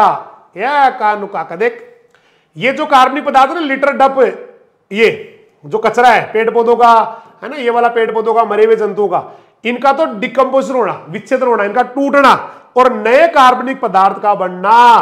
तो नया क्या बनेगा बताओ? देखिए, जब कोई लेटारा तोड़ता है तो उससे डफ बनता है, जब कोई डफ भी टूटता है, डिकम्पोजिशन होता है, तो उससे हुमस बन जाती है रे बाबा। और हुमस का बनना, इस पूरी प्रोसेस को क्या बोलते हैं? ह्यूमिफिकेशन। तो कार्बनिक पदार्थ या जीवांश पदार्थों का टूटना और उससे नए जीवांश पदार्थ बनना, नया डिकम्पोज्ड मैटर बनना, डिकम्पोज्ड ऑर्गेनिक मैटर बनना, है ना, या विच्छेदित कार्बनिक पदार्थ बनना, इस प्रोसेस को बोलते हैं ह्यूमस। अगर कोई बच्चा इसको ये इतना ज्यादा आता है नहीं, वो सीधा भी कह सकता है कि प्लांट पार्ट्स, पादप भाग व जंतु भागों का अपघटन होने से ह्यूमस बनने तक की क्रिया, जीवांश पदार्थ या पादप भाग, जंतु भाग, जीवांश पदार्थ, एक ही बात है। जीवांश पदार्थों का अपघटन होकर ह्यूमस बनना या जीवांश पदार्थों के अपघटन होकर ह्यूमस बनने की क्रिया को ह्यूमिफिकेशन कहते हैं। सिंपल डेफिनेशन भी कर सकते हो, process of formation of humus by the decomposition of litter and duff, by the decomposition of litter and duff, यू भी कह सकते हो। चल थोड़ा इंग्लिश में चलते हैं। अंगल भाषा में बताओ जी, अंगल भाषा में, मेरे डंगू समझ में आ जाओ सर। तो देखो अंगल भाषा में ऐसे आएगा कि सोर्स ऑफ ऑर्गेनिक मैटर कौन है? पहले तो बताओ, सोर्स ऑफ ऑर्गेनिक मैटर कौन है? लीव्स है, प्लांट पार्ट है, या डेड एनिमल्स है जो इसकी मिट्टी के ऊपर वाले सरफेस पे इकट्ठे हो गए। तो the source of soil organic matter is the leaves, other parts of plants and dead animals collected on the accumulated on the upper surface of the soil, right? The combined process, अब देखो सारी process of the decomposition, the combined process of the decomposition of these organic matter, जिनके ऊपर बात हुई है, plant part, dead animals, है ना, लीव्स वगैरह, इनका organic matter and synthesis of new organic matter. अब ये न्यू ऑर्गेनिक मैटर का नाम बताओ दे क्या है? सिंथेसिस का मतलब हो गया बनना, इसका नाम क्या है न्यू ऑर्गेनिक मैटर का? सर किसी को बताना मत, लेकिन इसका नाम तो ह्यूमस है। मैं बिल्कुल भी ना बताऊं, आपने सही जवाब दिया है, मैं किसी को ना बताऊं ये ह्यूमस है। तो ह्यूमस का बनना, ह्यूमिफिकेशन, ह्यूमिफिकेशन, ह्यूमस का बनना। अब मारा बन गई, दिख रही नहीं क्या? ये प्लांट से लेटर ये थोड़ा डफ टाइप में आ गया और लास्ट में बिल्कुल ही ह्यूमस बन गया, गहरे भूरे रंग का, काले रंग का सा ह्यूमस बन गया। ठीक है भाई। अब कोई पूछे होता कहां है प्रोसेस, ये डिकम्पोजिशन कहां होता है, तो क्या बताओगे आप? ओ ओ ओ, अरे O1 में लिटर है, O2 में वो आपका डफ है, तो वही तो टूट रहा होता है, डफ ही टूटेगा वो। ओ भाई साहब ये ओम में हुआ है, ओम में, ओ में तो होता है। कभी भी ये मत करना A1 में, A1 में तो ह्यूमस ही बन गई, उसका ह्यूमस तो टूटेगा। अब अरे भाई साहब मैंने पढ़ाया रहा आपको, ये कानू काका मैंने तेरे को पढ़ाया, मैंने पढ़ाया O1 में तो नान्या लिटर से, ताजा ताजा से लिट, ये थोड़ा बहुत डब भी हो सकता है। O2 में क्या है? डफ से, डफ से, डफ से, मतलब थोड़ा थोड़ा सड़ा हुआ। और A1 में ह्यूमस है, तो A1 में तो ह्यूमस बनी चुकी ना, इसमें थोड़ी ह्यूमिफिकेशन होगा, ये तो ह्यूमस ही बन गई। बनने का प्रोसेस तो इनमें चलता है, कभी कोई लिटर डिकम्पोज, कभी कोई डफ डिकम्पोज, ये तो O1 O2 में, और ये तो O1 O2 में। तो ह्यूमिफिकेशन कहां चलता है? वेरी मोस्ट क्वेश्चन है। ह्यूमिफिकेशन ओ होराइजन में, ह्यूमिफिकेशन ओ होराइजन में, लिटर डफ से ह्यूमस है बनती, लिटर डफ से ह्यूमस है बनती। तो ये देखो इसमें चलता है, ओ वाले में, ये ओ है।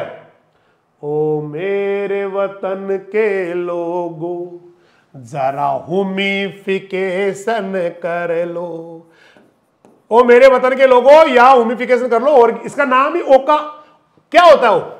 ओ होता क्या बताओ। देखिए, ओ का मतलब ही ऑर्गेनिक होता है। ऑर्गेनिक होराइजन है ये, जैविक होराइजन है, जीवांश वाला होराइजन है। तो ये प्रोसेस कहां चलती है बताओ सही से? ह्यूमिफिकेशन सर ओ में चलती है, क्योंकि A1 में तो ये बन ही जाता है। राइट है भाई, राइट राइट राइट। चलिए थोड़ा आगे बढ़ते हैं। ज्यादा कहां बनेगा? आप कहोगे निश्चित रूप से जहां ज्यादा नमी होती है, जहां ज्यादा पेड़ पौधे होते हैं।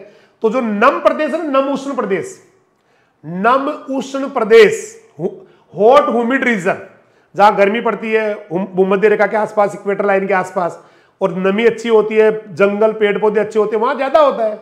तो नम उष्ण प्रदेशों में माइक्रोब्स की एक्टिविटी भी ज्यादा होती है, इसलिए जीवांश पदार्थ ज्यादा होता है, इसलिए हुमस वहां बनती रहती है, प्लस प्लांट्स लेते रहते हैं। तो नम उष्ण प्रदेशों में क्या होता है? सूक्ष्म जीव ज्यादा सक्रिय होते हैं और जीवांश पदार्थों को तोड़ते रहते हैं। और हुमस क्या होता है? ज्यादा नम वाले एरिया में उसकी लीचिंग भी होती रहती है। ध्यान आपको।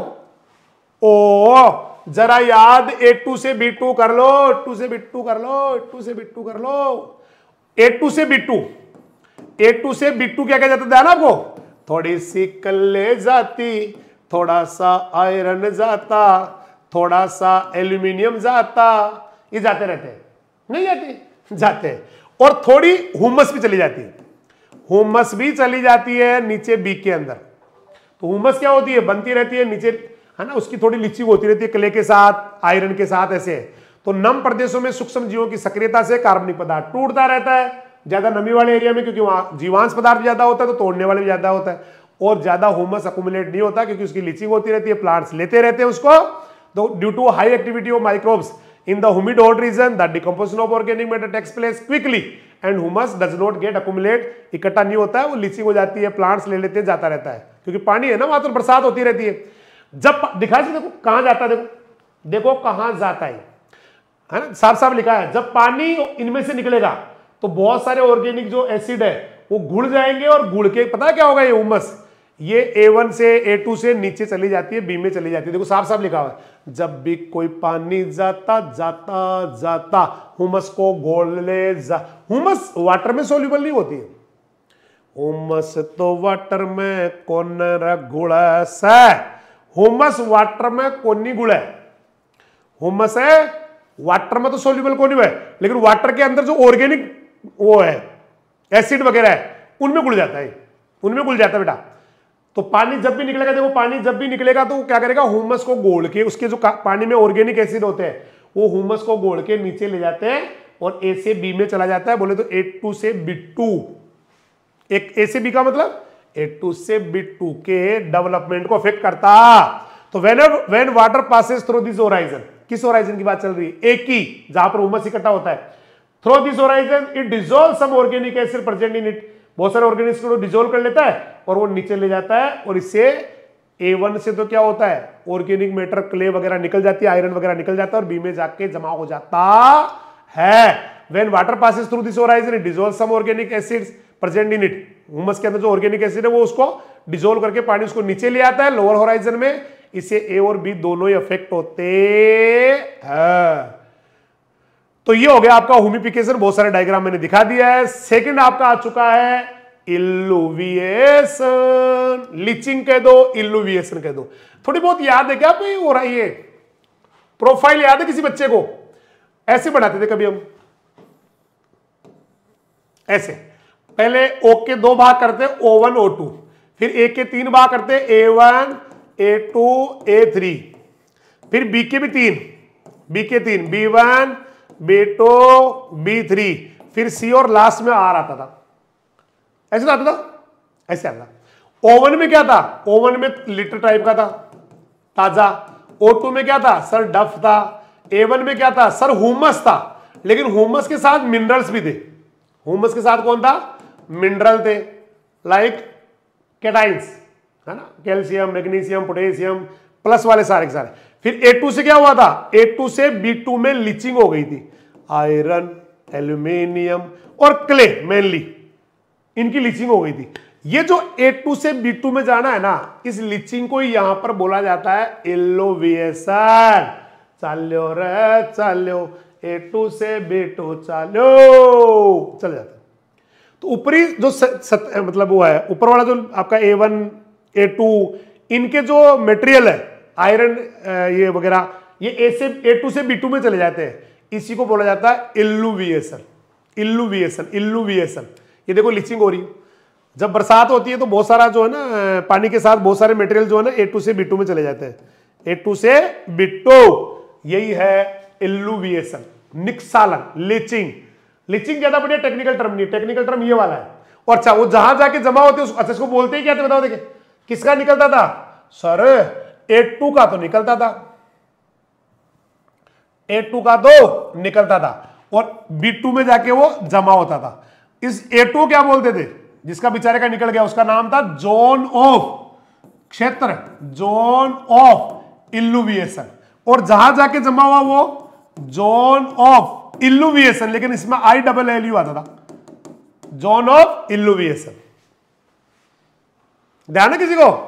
ध्यान ध्यान, सबको ध्यान है, सबके सब जानते हैं, जानते जानते। देखो ऊपरी सतहों के अवयवों का अंतःस्राव द्वारा, बोले तो परकोलेशन या लीचिंग के साथ, यूं कह दो लीचिंग के साथ है ना, निचली सतह में जाना। ऊपरी सतह बोले तो A1, ऊपरी सतह बोले तो A1, वो A2 ऊपरी सतह बोले तो A2 से, ऊपरी सतह का मतलब क्या हो गया, A2 से अवयवों का अंतःस्राव यानी लीचिंग होके, लीचिंग कह दो, अब हिंदी का शब्द ही बढ़िया वर्ड तो लीचिंग है, द्वारा निचली सतहों में जाना, निचली बोले तो B2 में जाना। तो A2 से B2 में जाने की प्रक्रिया को बोलते हैं illuviation. The process of components of the upper horizon coming to the lower horizon या leach down to the lower horizon through percolation, through leaching. वैसे परकोलेशन में अकेला वाटर जाता है, लीचिंग वर्ड ज्यादा अच्छा है इसके लिए, through leaching is called leaching. और यहां पर लीचिंग की जगह लगा लो इल्यूविएशन, इंग्लिश में तो ELUVIATION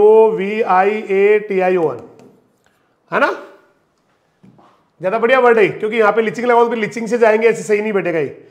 यहां पे लगा लो इल्यूविएशन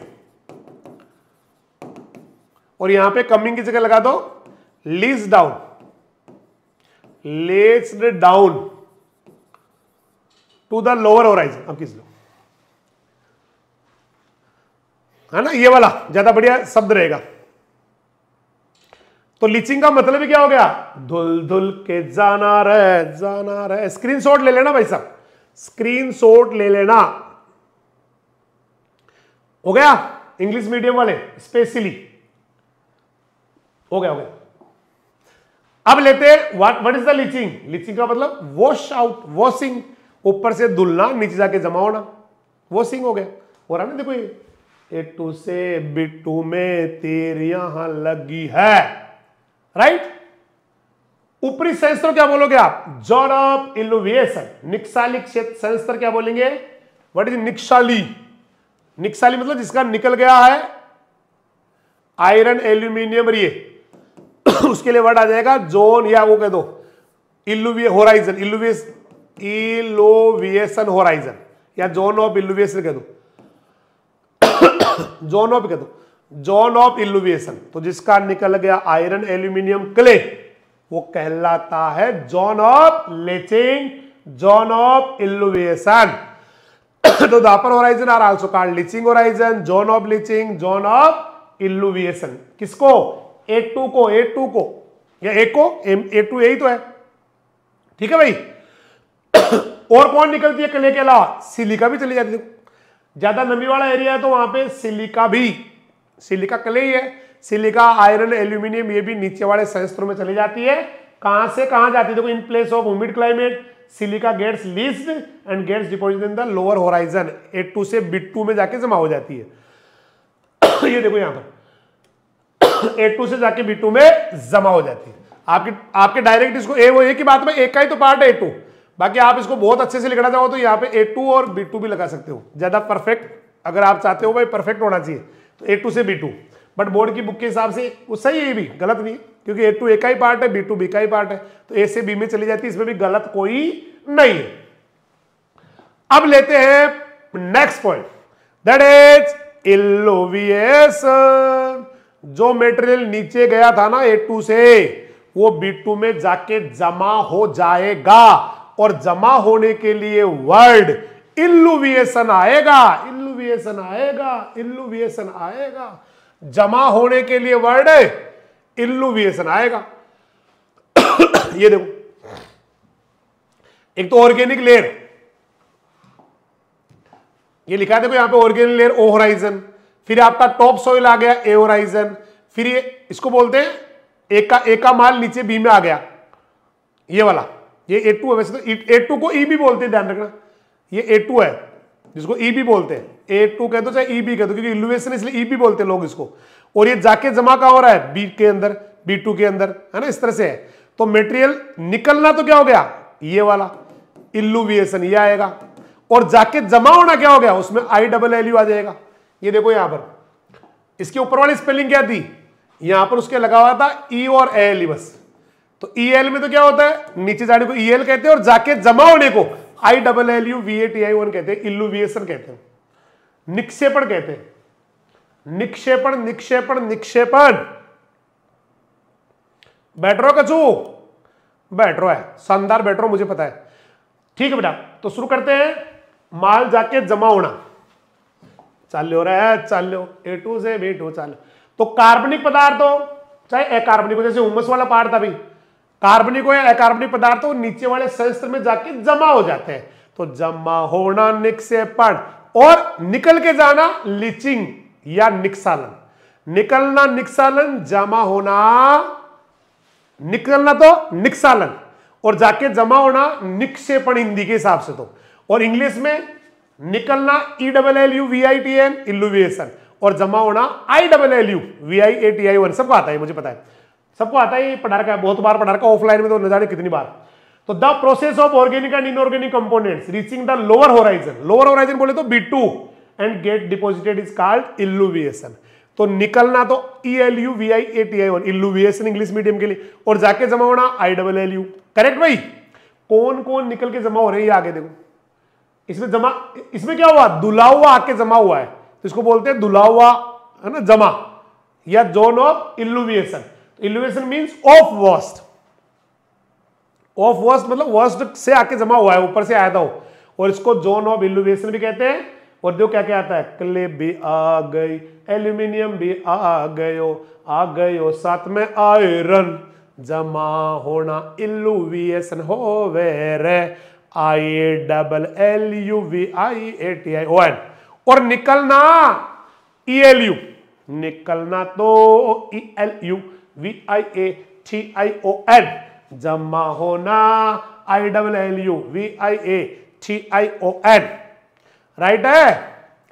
चलिए प्रोसेस नंबर 4, पोर्जोलाइजेशन, पोर्जोलाइजेशन, पोर्जोलाइजेशन, पोर्जोलाइजेशन, पोर्जोलाइजेशन। पोर्जोलाइजेशन एक अलग टर्म है, इसमें हुमस नीचे जाएगी, हुमस आएगी ना, भी कहा था भाई हुमस बनती रहती है, जाती रहती है जहां बरसात ज्यादा होती है पोर्जोलाइजेशन में, और शेष कभी ऑक्साइड जाएंगे। हुमस जाती है, शेष कभी ऑक्साइड, दोनों का नीचे जाना पोर्जोलाइजेशन है। ओहो, हुमस का जाना, शेष कभी ऑक्साइड का, दोनों का जाना, और ये तो क्या कहलाता है, पोर्जोलाइजेशन। अब आप कहोगे सर ये क्या आ गया, सेस्क्वी ऑक्साइड। सेस्क्वी ऑक्साइड के लिए मैं आपको सीधा ले चलता हूं, इसको कैसे, कृष्ण जी वो इंटरनेट चलाना है तो चलेगा कि नहीं, नहीं चलेगा, इसमें जाएगा। चलिए मैं यहां से एक बार आपको दिखाता हूं, इंटरनेट चला के सेस्क्वी ऑक्साइड की लिस्ट दिखाता हूं आपको।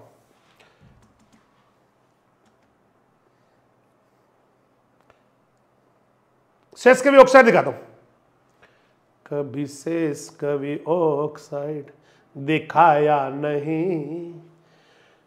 भाई मेटल जो होते हैं ना, मेटल, उसके तो 2 मॉलिक्यूल हो और ऑक्सीजन के 3 मॉलिक्यूल हो।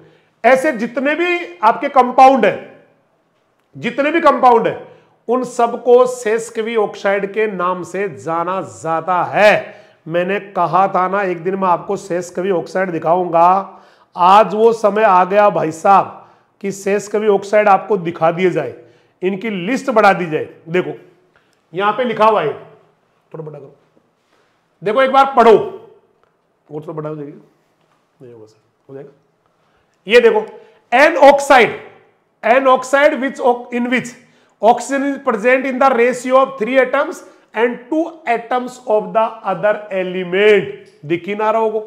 चलिए मैं आपको यहां से, आप कभी खुद सर्च करना, नहीं तो मैं आपको लिख के बता देता हूं। यहां से, यहां पे इसमें ऐसे लिखा हुआ है कि किसी का भी ऑक्साइड हो, किसी का भी ऑक्साइड हो, सुन रहे हो क्या, किसी का भी ऑक्साइड हो जिसके अंदर क्या होना चाहिए, 3 रेशियो क्या होना चाहिए एटम का और उसका ऑक्सीजन का, एटम और अनदर उसका, an oxide in which oxygen present in the ratio of 3 atoms of 2 of other element. यानी कि जो बाकी है ना ये आपके एलिमेंट वो तो होने चाहिए 2 रेशियो में, और ऑक्सीजन होना चाहिए रेशियो O2 वो होना चाहिए 3 रेशियो में। चलो ऐसी मुझे लिस्ट बना के बताओ जिसमें कोई भी एलिमेंट जो है ना बेटा, कोई भी एलिमेंट है वो 2 आ रहा है, जैसे Fe2, और ऑक्सीजन 3 आ रही है Fe2O3, जैसे Fe2O3, ऐसे ढूंढ के लाओगे आप। अब आप कहोगे सर आप ही बता दो ना, मुझे पता है यहां ज्यादा जो है ना पका पकाया खाने वाले ज्यादा है। चलिए मैं आपको थोड़ी सी लिस्ट बताता हूं इसकी, काफी सारे सेस के भी ऑक्साइड दिखाता हूं आपको। ये रहे, बहुत सारे, लेकिन 2 4 5 तो दिखाई दो आपको, है ना, काफी सारे होते हैं वैसे तो। ये रहे, बड़ा हो जाएगा, ये वाले दिख ही नहीं रहोगे इसमें, तो नहीं दिख रहे। चलिए इसमें मैं यहां पे लिख देता हूं, है ना, इनमें से लिख देता हूं।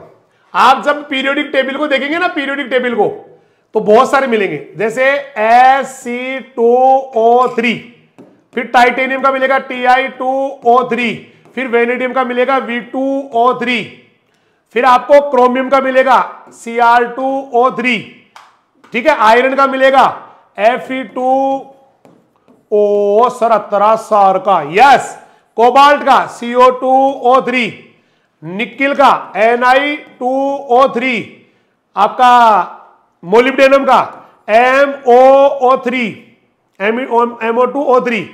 आपका रुबिडियम का Rb4 और O6, रेशियो वही बेटा 3:2, ऐसे बहुत सारे, है ना, खूब सारे दे रखे आपकी पीरियोडिक टेबल में भरे पड़े। ये सारे क्या कहलाते हैं, जिनमें हो एलिमेंट 2 ऑक्साइड 3 कहलाते हैं। दिखा कुछ, देखो बड़ा तो किया कृष्ण जी ने, अब की बार देखो दिख रहा है क्या, नहीं दिख रहा होगा, चलो कोई बात नहीं, कोई बात नहीं, मैंने दिखा दिया आपको, थोड़े बहुत और दिखा दो बड़े करके। हाँ दिख रहा है कुछ थोड़ा, अब की बार तो दिखो है सर, जरा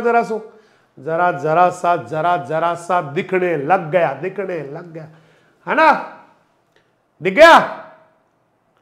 अब देखो ये सारे जो दिख रहे हैं ना पीरियोडिक टेबल में, ये टोटल सेस्क्वी ऑक्साइड है। अब की बार दिख रहा है सर, घना सारा दिख रहा है सर, अब की बार तो ढेर दिख रहा है सर, ये सेस्क्वी ऑक्साइड है। ठीक है भाई, वापस से करो, सेस्क्वी ऑक्साइड है सारे के सारे। तो जिसमें हो 2 एलिमेंट 3 ऑक्सीजन वो कहलाते हैं सेस्क्वी ऑक्साइड। तो पोर्जोलाइजेशन क्या होता है, हो मस बी चालो सेस्क्वी ऑक्साइड भी बिरार रहा है, पोर्जोलाइजेशन हो मस का नीचे जाना, सेस्क्वी ऑक्साइड का नीचे जाना, परमानेंट याद कर लो, पोर्जोलाइजेशन होमस भी चाल्यो रहे, होमस भी चाल्यो, सेस्क्वी ऑक्साइड भी चाला और नीचे जाके जमा हो गए। ये ज्यादा कहां होता है, देखो what is the podzolization, podzolization is the extreme form of leaching का भी बहुत ज्यादा तगड़ा रूप है, विच काजेज द इल्यूविएशन का मतलब निकल के जाना of the humus and sesquioxide from upper horizon and get deposited in lower horizon. देखो ये है पोर्जोलाइजेशन, होमस नीचे चला जाता है, सेस्क्वी ऑक्साइड ऊपर के होराइजन से नीचे के होराइजन में चले जाते हैं। तो पोर्जोलाइजेशन होमस के लीचिंग, पोर्जोलाइजेशन सेस्क्वी ऑक्साइड के लीचिंग, ज्यादा कहां होता है? ठंडे और नम प्रदेशों में, नमी वाला एरिया जहां बरसात होती है, ठंडी रहती है, बस गए, सर चले जाते हैं सारे। ठीक है भाई। ये जो पोर्टजोलाइजेशन, इसमें एक वर्ड है पोर्टजोल। पोर्टजोल, ये भी क्वेश्चन है कि कहां ज्यादा होता है पोर्टजोलाइजेशन? ठंडा और नम प्रदेश, कोल्ड एंड मॉइस्ट रीजन, ठंडा एंड नम प्रदेश। ये पोर्टजोल का मतलब क्या है? पोर्टजोल का मतलब होता है राख, राख जैसा। तो पोर्टजोल शब्द रूसी भाषा से लिया गया। ये भी क्वेश्चन आता है कई बार तो कि पोर्टजोल किस भाषा का शब्द है?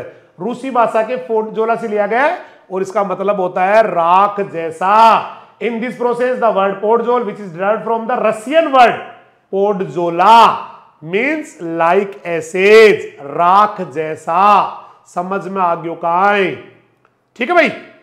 अब मान लो बहुत ज्यादा पोर्टजोलाइजेशन हो गया, बहुत ज्यादा पोर्टजोलाइजेशन हो गया, बहुत ज्यादा लिचिंग हो गई, सारे बेस निकल के चले गए, तो मिट्टी कैसी बन जाएगी? ये तो अम्लीय बन जाएगी। अधिक वर्षा अम्लीय मृदा। देखो अगर पूरा सोलम ही लीच डाउन हो गया, पूरे बेसे चले गए, निकल गए, क्षार चले गए ज्यादा बरसात से, है ना, देखो पूरा पूरा सोलम की लीचिंग हो गई और ना पूरे बेस निकल के चले गए, तो मिट्टी बन जाएगी acidic. In this due to leaching, due to illuviation of the entire solum, पूरे सोलम का ही मतलब रिगोलिथ या सोलम का ही, all the bases alkalies are expelled और रिमूव्ड, हट जाएंगे, एंड सॉइल बिकम्स एसिडिक, अधिक वर्षा अम्लीय मृदा। भाई हो गया। एक बार फिर से इसने लिखा है कि भैया ठंडे और नम प्रदेशों में होता है, आपकी बुक में लिखा हुआ है 2 बार, तो अपने क्या, अपन भी 2 बार बोल देते हैं, अपना क्या जा रहा है भाई साहब, क्योंकि इंपॉर्टेंट क्वेश्चन है कि पोर्टजोलाइजेशन और ठंडे नम प्रदेशों में, पोर्टजोलाइजेशन मेरा रहा ठंडे नम प्रदेश। आई अब लेटराइजेशन की बारी, लेटराइजेशन की बारी, लेटराइजेशन की बारी। लेटराइट्स कभी पढ़ा? लेटराइट्स मृदाएं, लोहे वाली मृदा, लेटराइट मृदा, लेटराइट सॉइल। आयरन ऑक्साइड या एल्यूमिनियम ऑक्साइड इसमें होते हैं ना, उसको बोलते हैं लेटराइजेशन। आयरन ऑक्साइड, लोहा, लोहा, लाल लाल माटी, लोहे और लोहे के ऑक्साइड या एल्यूमिनियम ऑक्साइड के कारण हो जाती है, तो लाल लाल माटी। अरे लेटराइट सॉइल है जो दिख रही है लाल लाल, लोहे वाली मिट्टी, लेटराइट मिट्टी, लेटराइट मिट्टी, लोहे वाली मिट्टी। Iron containing soil, iron oxide containing soil. तो मान लो जब ये आपके ना बरसात ज्यादा होती है, ये नीचे निकल निकल के चले गए आपके, कौन कौन कौन? आपका हुमस चला गया, सेस्फी ऑक्साइड चला गया, बेसेज निकल गए, क्षार वगैरह सब नीचे चले गए, तो ऊपर कौन बचा? ऊपर बचा आयरन और एल्यूमिनियम। सिलिका भी नीचे चली गई, सिलिका तो गई ना भाई साहब, कले गई नीचे, तो सिलिका तो गई, कले तो होती है सिलिका, क्यों भाई? तो इन this process Fe iron, Al, ये 2 बच जाते बस। ये लीचिंग क्यों नहीं होती इनकी? कोई आपको ये पूछ ले कि भाई साहब ज्यादा बरसात होने से क्षारों की लीचिंग क्यों होती है, आयरन एल्यूमिनियम क्यों नहीं होती, तो आप उसका जवाब देंगे iron aluminium is not soluble in the water. Leaching उनकी होती है जो सोल्यूबल होते हैं, पानी में गुड़ के ही तो लीचिंग होती है, बट ये तो गुड़ ही ना, ना आयरन गुड़ है ना एल्यूमिनियम गुड़ है, सिलिका फिलिका ये गए नीचे नहीं। तो लेटराइट जो है बेटा, लेटराइट में क्या हुआ? केवल आयरन एल्यूमिनियम रह गया, ऊपर सिलिका गई नीचे, बाकी सब गए नीचे, बेस भी गए नीचे, और मिट्टी बन गई एसिडिक, मिट्टी बन गई एसिडिक, एसिडिक। ठीक है भाई। ये लेटराइट शब्द कहां से आया? लेटराइट लैटिन भाषा के शब्द से आया है और इसका मतलब होता है ईंट जैसा लाल, बेरार है, हार्ड और हार्ड और ईंट जैसा लाल।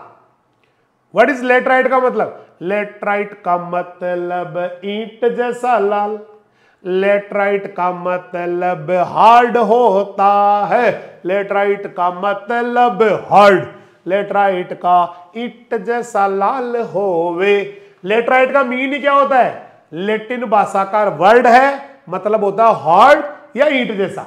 तो the word laterite means red and hard like brick, ईंटों की तरह, ईंट जैसे लाल होती है, ईंट कभी ईंट लाए होंगे भट्टे में से, वो लाल भी होती है हार्ड भी होती है, तो उसी वर्ड से ईंट से आया हुआ वर्ड है लेटराइट। अब लेटराइट कहां से कहा हो बताओ? लेटराइट जो मृदाएं बनेगी ना एस स्तर में, what A A A A A A A A A A A A A A A horizon, ए शुद्ध हिंदी में बोलते हैं, आपकी बुक में तो एर बैर ऐसे लिखा हुआ है, आप कतई इनको ए और बे याद मत करना, है ना, इनको याद करना, इसको करना ए मेरे वतन के लोगों जरा आंख में भर लो पानी और यहां लगा के पूरी याद करो कहानी। ए होराइजन में आया फेरिक ऑक्साइड, आयरन ऑक्साइड आया, iron oxide hematite, hematite iron oxide तो होता है Fe2O3 और उससे वो लाल लाल हो गई। हेमेटाइट कौन है? फेरिक ऑक्साइड, Fe2O3 को तो हेमेटाइट कहते हैं। तो आयरन ज्यादा इकट्ठा हो गया ऑक्साइड फॉर्म में, बोले तो हेमेटाइट या फेरिक ऑक्साइड इकट्ठा हो गया और मिट्टियां हो गई लाल लाल। आयरन की वजह से कैसी हो गई? लाल लाल लाल लाल। ये ज्यादा कहां मिलेगी? जहां बरसात ज्यादा होती है। तो ये कहां मिलती है? देखो यहां पे लिखा हुआ है, ऐसी मिट्टियां मिलती है उष्ण और अर्ध उष्ण प्रदेशों में, है ना, ट्रॉपिकल और सब ट्रॉपिकल, गर्म और थोड़ी कम गर्म में। जहां गर्मी ज्यादा होती है, बरसात लगातार होती रहती है, वहां की मिट्टियों से कार्बनिक पदार्थ और जो चट्टान का वो होता है ना वेदरिंग, कार्बनिक पदार्थ नीचे चला जाता है ना, काफी सारा। या यूं कहो कि कार्बनिक पदार्थ ज्यादा टूटता है, क्योंकि ऑर्गेनिक मैटर ज्यादा टूटता है ज्यादा बरसात वाले एरिया में या उसमें, तो कार्बनिक पदार्थ और जो चट्टान है वो टूटती रहती है, ठीक है भाई, जिससे सिलिका और जो बेसेज है वो निकल निकल के नीचे जाते रहते हैं। दोबारा सुनो, ये मिट्टियां मिलती है कौन सी वाली? कौन सी वाली? लेटराइट। ये ट्रॉपिकल सब ट्रॉपिकल एरिया मिलती है जहां गर्मी ज्यादा होती है, बरसात लगातार होती है, क्योंकि मैंने कहा था जहां ज्यादा गर्मी पड़ती है वहां डेली बरसात होती है। तो बरसात में क्या होगा? ऑर्गेनिक मैटर और जो चट्टाने वो उनका ब्रेक डाउन या वेदरिंग, अपक्षालन और निक्षालन ज्यादा हो जाएगा और वो क्या होगी? सिलिका और बेस वगैरह निकल के नीचे चले जाएंगे। और ए में कौन बच जाएगा? Iron, iron oxide, haematite, Fe2O3, जिसको आप अभी सेस्क ऑक्साइड बोल रहे थे, वो बच जाएंगे। क्यों? और जिससे मिट्टियां कैसी हो जाती है? लाल से बादामी रंग की हो जाती। एक बार फिर से समझो, ये मिट्टियां गर्म या थोड़े कम प्रदेशों, गर्म प्रदेशों में बनती है। टेम्परेचर और बरसात जहां ज्यादा होता है वहां से ये ऑर्गेनिक मैटर वगैरह टूटते रहते हैं, चट्टानें टूटती रहती है और सिलिका और जो बेसेज होते हैं उनकी सबकी हो जाती है लीचिंग। सिलिका भी गई, बेस भी गए और ए में क्या बच गया? केवल सेस्क ऑक्साइड, बोले तो iron oxide, iron iron Fe2O3 ज्यादा, Al2O3 ज्यादा बढ़ जाते हैं और इनका रंग हो जाता है लाल से बादामी। तो these soils are found in tropical and subtropical region, गर्म और थोड़ा कम गर्म जहां बरसात ज्यादा होती है, where high temperature and heavy rainfall occur continuously, there is excessive weathering, वहां पे वेदरिंग ज्यादा होती है, and leaching of organic matter and original rocks in the soil is there. As a result of is silica and alkali matter या basis, यूं कह दो, get leached, go to the lower horizon and there is an excess of sesqui oxide. which one the sesqui oxide? आप laterite soil कहे किसे रहे हो? Iron और एल्यूमिनियम वाली मिट्टी को, तो आपका हेमेटाइट, Al2O3 ये बढ़ जाते हैं, है ना, ALO ये बढ़ जाते हैं, सॉरी Al2O3 बन जाते हैं ए होराइजन के अंदर, due to which the colour of soils changes from red to brown, थोड़ी बादामी टाइप की हो जाती है। छठा पॉइंट समझ में आ गया भाई साहब? समझ में आ गया, मैंने बता दिया।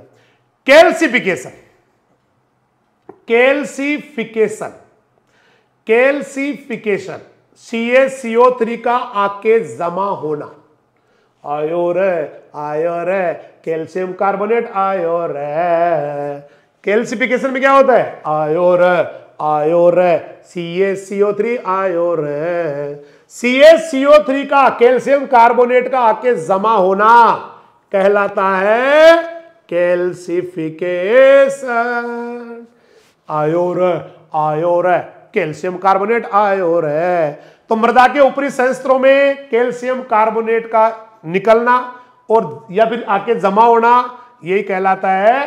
तो मृदा के ऊपरी संस्तरों में, अपर जो होराइजन है, उनमें कैल्शियम कार्बोनेट का संचलन, संचलन मतलब प्रिसिपिटेशन, है ना, आके जमा होना, एंड अवक्षेपण, अवक्षेपण प्रिसिपिटेशन ही हो गया। क्यों भाई? अकुमुलेशन एंड प्रिसिपिटेशन ऐसे कह दो जाए। संचलन का मतलब होता है इकट्ठा होना, यहां चलना नहीं है। संचलन का मतलब है एकत्रित होना, सही कर लेना बुक के अंदर।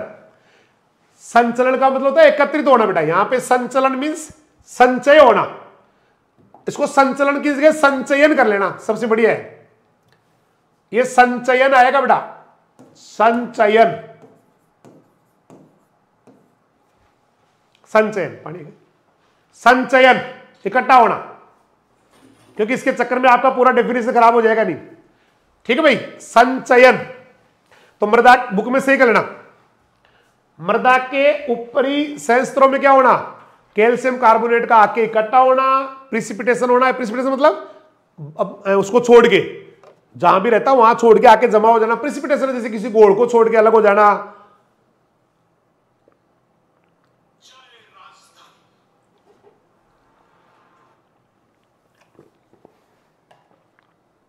कर ले बात, ठीक है भाई। तो मृदा में ऊपर वाले संस्तर, उसमें कैल्शियम कार्बोनेट का संचयन, इकट्ठा होना। एंड अवक्षेपण, अवक्षेपण का मतलब गोल को छोड़ गया, जो भी जहां भी गोल को वहां पे जमा हो जाना, इसको कैल्सिफिकेशन कहते हैं। बहुत इजी क्वेश्चन हुआ है। It is the process of precipitation. अवक्षेपण क्या होता है, अलग होना, प्रिसिपिटेशन। एंड अक्यूमुलेशन, संचलन, ओ सॉरी संचयन ऑफ कैल्शियम कार्बोनेट CaCO3, है ना, हो गया भाई। कहां पर आके जमा होना, at the base of the B horizon, B horizon में आके जमा हो जाता है, बी में, ठीक है, अपर होराइजन में जाके जमा हो जाता है, इसको कहते हैं कैल्सिफिकेशन। तो सीधा बोलने का, कैल्शियम कार्बोनेट का आना, इकट्ठा हो जाना, कैल्शियम कार्बोनेट का आना, बी होराइजन में इकट्ठा हो जाना, कहलाता है कैल्सिफिकेशन। CaCO3 का संचलन से, देखो ये संचयन, हाँ अब की बार से ये संचयन है, देखो संचयन आएगा, संचयन इकट्ठा होना से कैल्सी ओराइजन बन जाते हैं, कैल्सिक ओराइजन बनाते हैं, कैलकेरियस ओराइजन बन जाते हैं। मतलब कैल्शियम कार्बोनेट इकट्ठा हो गया तो उसको बोलते हैं क्या है, या तो कैल्सिक संस्तर, कैल्सिक ओराइजन, कैलकेरियस ओराइजन ऐसे बोलते हैं, है ना भाई। तो CaCO3 आके इकट्ठा हो गया, कैल्सिक ओराइजन बन गए। जड़ों के पास CO2 होती है तो वो बनाती है कैल्शियम का। ये कैल्शियम कार्बोनेट आता कहां से, आता किसी को, जब जब जीवाणु सड़ता है, CO2 गैस निकलती है, जल से क्रिया करती है, कार्बनिक अम्ल बनाती है। कार्बनिक अम्ल कैल्शियम से क्रिया करता है। देखो मैं ये रिएक्शन आपको लिख के बताता हूं, रिएक्शन आपको लिख के बताता हूं बेटा, कि जब जब जीवाणु सड़ता है ना, कैसे बढ़ता है, देखो कैल्शियम कार्बोनेट कैसे इकट्ठा होता है आगे, जब जब जीवाणु सड़ता है तो CO2 गैस निकलती है, जल से क्रिया करती है, समझ में आ रहा है, और कार्बनिक अम्ल बनाती है। कई बार बना चुके हैं हम ये कौन है, इसका नाम है कार्बोनिक एसिड, कार्बोनिक एसिड या कार्बोनिक अम्ल। ये होता तो नाम तो इसका कार्बोनिक एसिड है, बट ये कार्बनिक कतई नहीं होता है, ध्यान रखना, ये कतई कार्बनिक नहीं है, 0.1% भी, ये इनऑर्गेनिक एसिड है। अब मान लो इस कार्बनिक एसिड ने किसी कैल्शियम से रिएक्शन कर ली, कैल्शियम तो मिट्टी में भरा पड़ा होता है, कैल्शियम तो मिट्टी में सबसे ज्यादा पाया जाने वाला आयन होता है। तो मान लो कभी ऐसा हुआ कि इस कार्बोनिक एसिड ने, कार्बोनिक एसिड बोले तो H2CO3, कार्बोनिक एसिड, इसने कैल्शियम से रिएक्ट कर लिया मिट्टी में, जो कैल्शियम आयन होता है उस कैल्शियम आयन से रिएक्ट कर लिया और बन गया ये कैल्शियम बाइकार्बोनेट, घुलने वाला चूना, घुलने वाला चूना, और साथ में निकल गई हाइड्रोजन गैस। ये देखो ऐसे बनता है, क्या बन गए, कैल्शियम बाइकार्बोनेट बन गया।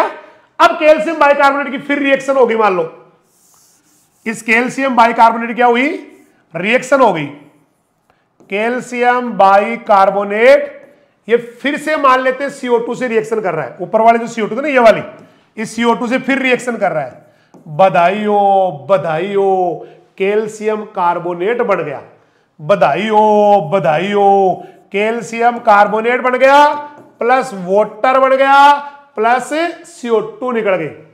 बैलेंस आप कर लियो भाई साहब, बैलेंस कर लियो। देखो कैसे बना है, जब जब जीवाणु सड़ता है CO2 गैस निकलती है। दोबारा बताऊं क्या, और बताओ, चलो दोबारा लिख लो भाई साहब, अपना क्या, अपने को तो समझाना है। पहले देखो, जब जब जीवाणु सड़ता है CO2 गैस निकलती है, जल से क्रिया करती है, कार्बनिक अम्ल बढ़ाती है। ये कौन है सर, अभी तो बताया था आपने, कार्बोनिक एसिड है। कार्बोनिक एसिड की करवा दो CO2 से रिएक्शन, सॉरी कैल्शियम से, H2CO3, यही आपका कार्बोनिक एसिड, ये वाला ही, इसकी रिएक्शन किससे करवा रहे हो, इसकी करवा दो, कैल्शियम जो मिट्टी में कैल्शियम है तो प्लस Ca+2, ये बन जाएगा कैल्शियम बाइकार्बोनेट। इसका क्या नाम है सर? अभी तो बताया था आपने, कैल्शियम बाइकार्बोनेट। प्लस निकल जाएगा हाइड्रोजन H2। ठीक है भाई, ये कौन था सर? अभी तो बताया था आपने, कार्बोनिक एसिड है सर। अरे भैया और एक में क्या प्रॉब्लम? अभी आपका जो कैल्शियम बाइकार्बोनेट है इसको CO2 से वापस क्रिया करा दो, CaHCO3 का होल ट्वाइस। क्या नाम है इसका? कैल्शियम बाइकार्बोनेट प्लस CO2 जो पहले बड़ी पड़ी है। बधाई हो बधाई हो, आज रे मारे बन गो कैल्शियम कार्बोनेट, साथ में पानी साथ में CO2 बन गया। ठीक है, बैलेंस करना हो तो इसके 2 लगा देना। ठीक है, बस हो गया, और तो कोई है नहीं। इसके भी 2 लगा देना, CO2 के भी, ये बैलेंस हो गया। आगोगे आग्यो ऐसे बढ़ता है CaCO3। ये देखो, in this the accumulation of CaCO3 कटा जाता है, leads to the formation of calcareous horizon. इसे कैल्केरियस या कैल्सिक होराइजन बढ़ गया।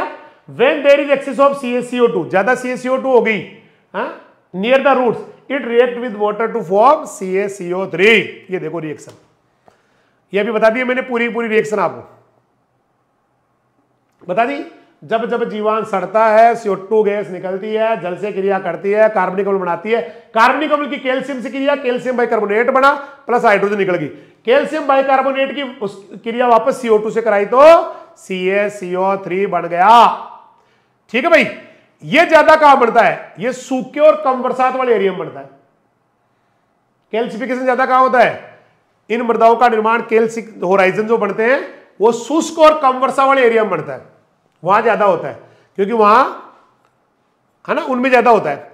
घुलनशील भस्म होते हैं, थोड़े बहुत घुलने वाले वो तो नीचे चले जाते हैं, हल्की फुल्की जो बरसात होती है उसमें, और बाकी ये कैल्शियम कार्बोनेट इकट्ठा हो जाता है। तो these soils are formed in dry and less rainy area या low rainfall area where soluble bases get leached out and goes to the lower horizon. अब आओ इसका उल्टा, डीकैल्सिफिकेशन। डीकैल्सिफिकेशन में CaCO3 वापस चला जाएगा। आया था वापस चला गया, आया था वापस चला गया, तो मृदा संयंत्रों में से CaCO3 का पूरी तरह से बाहर निकल जाना डीकैल्सिफिकेशन। सीधा है, ये नमी वाले एरिया में हो जाएगा। नमी वाले एरिया में क्या होगा? हो गया ना भाई, the complete removal of CaCO3 from the soil horizon is called decalcification. और ये ज्यादा कहां होता है? नमी वाले एरिया में। देखो नमी वाले एरिया में होता है। ये इसका रिएक्शन आ गया, CaCO3 वाटर से रिएक्शन करता है, CO2 से रिएक्शन करता है, कैल्शियम बाइकार्बोनेट बनके वापस जमीन के अंदर चला जाता है।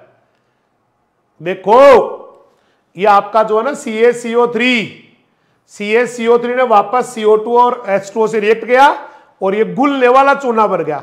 जिंदगी में कुछ भी बनने का, लेकिन साला गुलने वाला नहीं बनने का। किसी के झांसे में आ जाओ वैसे नहीं बनने का, क्योंकि एकमात्र गुलने वाला चूना है, और गुलने वाला बनते ही लीचिंग, गुलने वाला बनते ही लीचिंग। तो गया CaCO3 पानी और CO2 के चक्कर में, लीचिंग होगी इसकी, और ये वापस क्या हो गया आपका? डी मीन्स होता है हटना, डीकैल्सिफिकेशन। कैल्सिफिकेशन का उल्टा, जैसे कि सींग, हॉर्न, उनको काटना, डीहॉर्निंग। शरीर में पानी लेना, हाइड्रेशन, पानी का निकल जाना, डिहाइड्रेशन। आयो बीक चोंच, आयो बीक चोंच, और चोंच को हटाना डीबीकिंग। ऐसे नहीं आते वर्ड, बहुत सारे वर्ड आते हैं। डी मीन्स हटना, प्लाज्मोलाइसिस, डीप्लाज्मोलाइसिस, बस गया। देखो तो जिंदगी में कुछ भी बनने का, लेकिन साला सोल्यूबल नहीं बनने का रे, कि कोई भी लीचिंग कर दे, कोई बेवकूफ बना दे। अब है सेलिनाइजेशन। सेलिनाइजेशन सबको आता है। मिट्टी के ऊपर वाले जो सरफेस है, सरफेस जो होराइजन ऊपर ऊपर वाला, वहां पर लवण आना, स्पेशली सोडियम का क्लोराइड और सोडियम का सल्फेट, सोडियम क्लोराइड और सोडियम का सल्फेट लवण आना। देखो कितना इजी है, तो नाम ही सेलिनाइजेशन, तो सेलाइन बनना, सेलिनिटी आना। हेडिंग क्या थी? सेलिनाइजेशन। मक्खी बैठी है, अरे मक्खी। सेलिनाइजेशन, या लवणीकरण। तो मिट्टी के ऊपर वाला जो सेंसर है, ऊपर ऊपर वाले, उनमें घुलनशील सोल्यूबल लवण आके, स्पेशली सोडियम का क्लोराइड। सोडियम क्लोराइड कौन है? NaCl। सोडियम का सल्फेट Na2SO4। Na2SO4 आते हैं बनाने। Na की वैलेंसी कितनी है सर? +1, Cl की -1। ये वैलेंसी यहां लगती है, यहां लगती है, तो इसके तो एक है तो NaCl। इधर देखो Na कितनी है सर? +1। SO4 कितनी है सर? -2। ये 2 यहां लगेगा, तो Na2SO4। ये 2 साल्ट ज्यादा इकट्ठे हो जाते हैं, इसको बोलते हैं सेलेनाइजेशन। सोडियम क्लोराइड, सोडियम सल्फेट आके इकट्ठा हो गए, सेलेनाइजेशन। सोडियम क्लोराइड, सोडियम सल्फेट, मिट्टी में ये दोनों ही लवण है, और लवणों का आके इकट्ठा होना, घुलनशील लवणों का सोल्यूबल साल्ट का इकट्ठा होना, सेलेनाइजेशन। तो मृदा के ऊपरी संस्तर या जो सरफेस, प्रस्थ संस्तर है, प्रस्थ मतलब सरफेस वाला होराइजन, ऊपर ऊपर, सरफेस को बोलते हैं प्रस्थ, में घुलनशील लवण स्पेशली सोडियम क्लोराइड और सोडियम सल्फेट का इकट्ठा होना। In this process soluble salt specially chloride and sulphate of sodium get accumulated in upper horizon और surface horizon of the soil. ये इस सफेद सफेद दिखते हैं, जो भी फोटो में दिखाया था मैंने आपको, सफेद परत के रूप में ऊपर रहते हैं, बरसात होती है, लीचिंग हो जाती है, फिर वापस आ जाते हैं, चलता रहता है इनका प्रोसेस है। से आ रहा है के? आ रहा है भाई साहब, आ रहा है, ठीक है भाई। ये कारण क्या है लवणीकरण का? ये तो कई बार पढ़ा दिया आपको, लवणिक सारे मृदा में, कि जब पानी जमीन में ऊपर ही पड़ा है, वाटर टेबल ऊपर ही है, वाटर लेवल ऊपर ही है, तो लवणों की लीचिंग नहीं होती, मृदा लवणीय बन जाती है। जल निकास अगर आपका सही नहीं है, वाटर ड्रेनेज सही नहीं है, तो पानी तो एक दिन उड़ेगा बेटा, पानी को नहीं रोक पाओगे आप, उड़ेगा एक दिन, लेकिन लवण वहीं छोड़ जाएगा। तो ये मृदा में जल स्तर ज्यादा ऊंचा है, जमीन पानी में जमीन में पानी ऊपर ही पड़ा है, तो लीचिंग नहीं होगी, लवणीय मृदा बन जाएगी। जल निकास सही नहीं है, जल निकास सही होता तो वाटर ड्रेनेज, तो गुड़े हुए लवण भी पानी के साथ ही बाहर निकल जाते। नहीं तो क्या होगा, जल निकास अगर नहीं करोगे तो पानी भरा रहेगा, एक दिन उड़ जाएगा धीरे धीरे और लवणों को छोड़ जाएगा, लवणी हो जाएगी। एक खारा ही पानी दे रहे हो आप, सिंचाई जल में ही घुलनशील लवण ज्यादा, इरिगेशन वाटर में ही सोल्यूबल साल्ट ज्यादा है, तो भी लवणी हो जाएगी। तो ये कारण देखो, this is due to high water level या high water table in the soil, improper drainage आपका सही है, सही नहीं है, excess of soluble salt in the irrigation water, जो पानी दे रहे हैं उसमें बहुत ज्यादा साल्ट है, तो इनकी वजह से सेलाइन सॉइल बन जाती है। समझ में आ रहे हो? लास्ट आ गया पेडोटर्बेशन। पेडोटर्बेशन तो बहुत सरल है भगवान, अब तो सरल तो मैं तुम्हारी जिंदगी में कोई टॉपिक देखियो ही ना, इजी पढ़ा है आज तक जितने पढ़े ना उनमें सबसे सरल है, इतना सरल है कि मैं तो कहूं 5वीं क्लास के विज्ञान के 5वें पाठ डलवा दो, बच्चे बड़े खुश होंगे, आपको दुआएं देंगे। दीदी और भैया ने ना बहुत अच्छा पाठ डलवा दिया, भगवान भला करे, बहुत इजी टॉपिक है। आपने कभी चींटियों के बिल देखे? चींटियों के बिल जी देखे? अरे कीड़े का बिल नहीं देखे? चलो आपने कभी कोई भी ऐसी चीज देखी हो, जैसे मान लो किसी ने ना ऐसे करके कोई गर्र गर्र गर्र कोई जमीन में ना बोरिंग कर दिया, नहीं देखा ये भी? चलो फिर तो और तो कैसे समझाऊं। अगर मान लो जैसे चींटियों ने बिल बनाए, तो चींटियों के बिल बनाने से क्या होगा, ओ का कचरा बी में चला गया, बी का ए में चला, मतलब ए का बी में, बी का सी में, ऐसे मिक्सअप हो गए, होराइजन मिक्सअप हो गए, पेडोटर्बेशन, होराइजन का मिक्सअप होना, पेडोटर्बेशन। तो मृदा के जो संस्तर है होराइजन ओ ए बी, वो आपस में मिक्सअप होना, मिक्सअप नहीं होगी, देखो ये जो छेद सा बना हुआ, इससे ओ का कचरा बी में, ए में, सब में चला गया आपस में, नहीं? दीमक ऐसा करती है, दीमक, दीवड़, उदय उदय, टर्माइट, केचुए ऐसा ही करते हैं। केचुए क्या करते हैं, होराइजन को मिक्स कर देते हैं आपस में। चींटियां करती है कीड़ीनाल, ओ मम्मी दादी ताई ताऊ चाचा कीड़ीनाल दी चीज क्या होगी भाई साहब, चिट्टी नाल बोला है कीड़ीनाल, तो उसमें ना वो ऊपर का मिट्टी नीचे, नीचे का मिट्टी मिक्सअप हो जाता है। तो मृदा के विभिन्न विकसित संस्तरों का आपस में मिश्रण हो जाना, मृदा के विभिन्न विकसित संस्तरों का जो डेवलप हुए होराइजन है, अगर वो आपस में मिक्स हो गए, है ना, मिक्स होके मिट्टी बन गई उससे, तो वो कहलाता है पेडोटर्बेशन, पेडोटर्बेशन। When the soil is formed by the mixing, किसके द्वारा बनी सोइल, मिक्सिंग होने से, of different developed Horizons, developed horizon जब मिक्सअप हो गए और एक मिट्टी बन गई, उसी के लिए वर्ड आता है पेडोटर्बेशन। मैं कहूं भाई जी इतना सरल तो दुनिया में कोई चीज हो नहीं सके कि कोई भी चींटियों ने बिल बनाए, केचुओं ने बिल बनाए, दीमक ने बिल बनाए, या फिर और कोई जानवरों ने, पेड़ पौधों ने, जड़ों ने वो ऊपर से नीचे आपस में मिक्स कर दिया, सभी होराइजन को आपस में मिला दिया, वही पेडोटर्मेशन होता है। तो इनमें क्या होता है, देखो ये लिखा हुआ ऊपर, सभी मृदाओं में विभिन्न संयंत्रों का सम्मिश्रण हो जाता है। All soils have a mixture of different Horizons. ये करते कौन है? दीमक कर है, दीवड़, उदई, ओडेंटोटर्मिस ओबेसस, केचुए कर है, अर्थवर्म, या फिर चींटी कर है, या फिर सिल्ट बनाने वाले है ना, गाद बनाने वाले कई जानवर, पेड़ पौधे है ना, ये या कले फूल गए। यहां मान लो कले बरसात होने से फूल गई और सिकुड़ने से दरारें पड़ गई, तो दरारें पड़ने से क्या होगा, जो ऊपर की मिट्टी वो दरारों में होकर नीचे तक चली गई। बस ये सारे कारण है। तो ये कौन करेगा बताओ? देखिए यह क्रिया जंतु जैसे दीमक, केचुआ, चींटी, या फिर सिल्ट बनाने वाले जंतु जो है ना ब्रेक डाउन ऑफ मिट्टी को ब्रेक डाउन करते हैं, लाइक अर्थवर्म वगैरह, इस तरह के वनस्पति, कले का फूलना, सिकुड़ना, उससे भी दरारों से अंदर मिट्टी चली जाती है। तो this process carried out by animal such as termite, दीमक, earthworms, ants, silt forming animals, and by mixing of plants, जड़े वगैरह भी करती है ना, and clay due to their contraction and expansion. तो आज को टॉपिक तो पूरा हो गया बापू। कल पढ़ेंगे मिट्टी बनने के कारकों को प्रभावित करने वाले कारक, मतलब लास्ट टॉपिक आ गया, ज्यादा बचो ना है ना, हालांकि थोड़ा बड़ा रह गया टॉपिक, तो कल कर लेंगे। और मुझे लग रहा है मजा आ गया पाठ पढ़ने में, बहुत अच्छे से आपने एक एक पाठ को पढ़ा, बहुत गजब पढ़ा। मैं तो उम्मीद ही नहीं कर रहा था कितना अच्छा आप पढ़ लेंगे, तो बहुत अच्छा लग रहा है आपको, आप जैसे योद्धाओं को है ना पढ़ाते हुए। ठीक है, तो मिलते हैं कल, तब तक के लिए सभी से लेता हूं विदा। नमस्कार, जय हिंद, जय राजधानी, सत श्री अकाल, सब्बा खेर, वाहे गुरु दी फतेह, खुदा हाफिज, अल्लाह हाफिज, राम राम।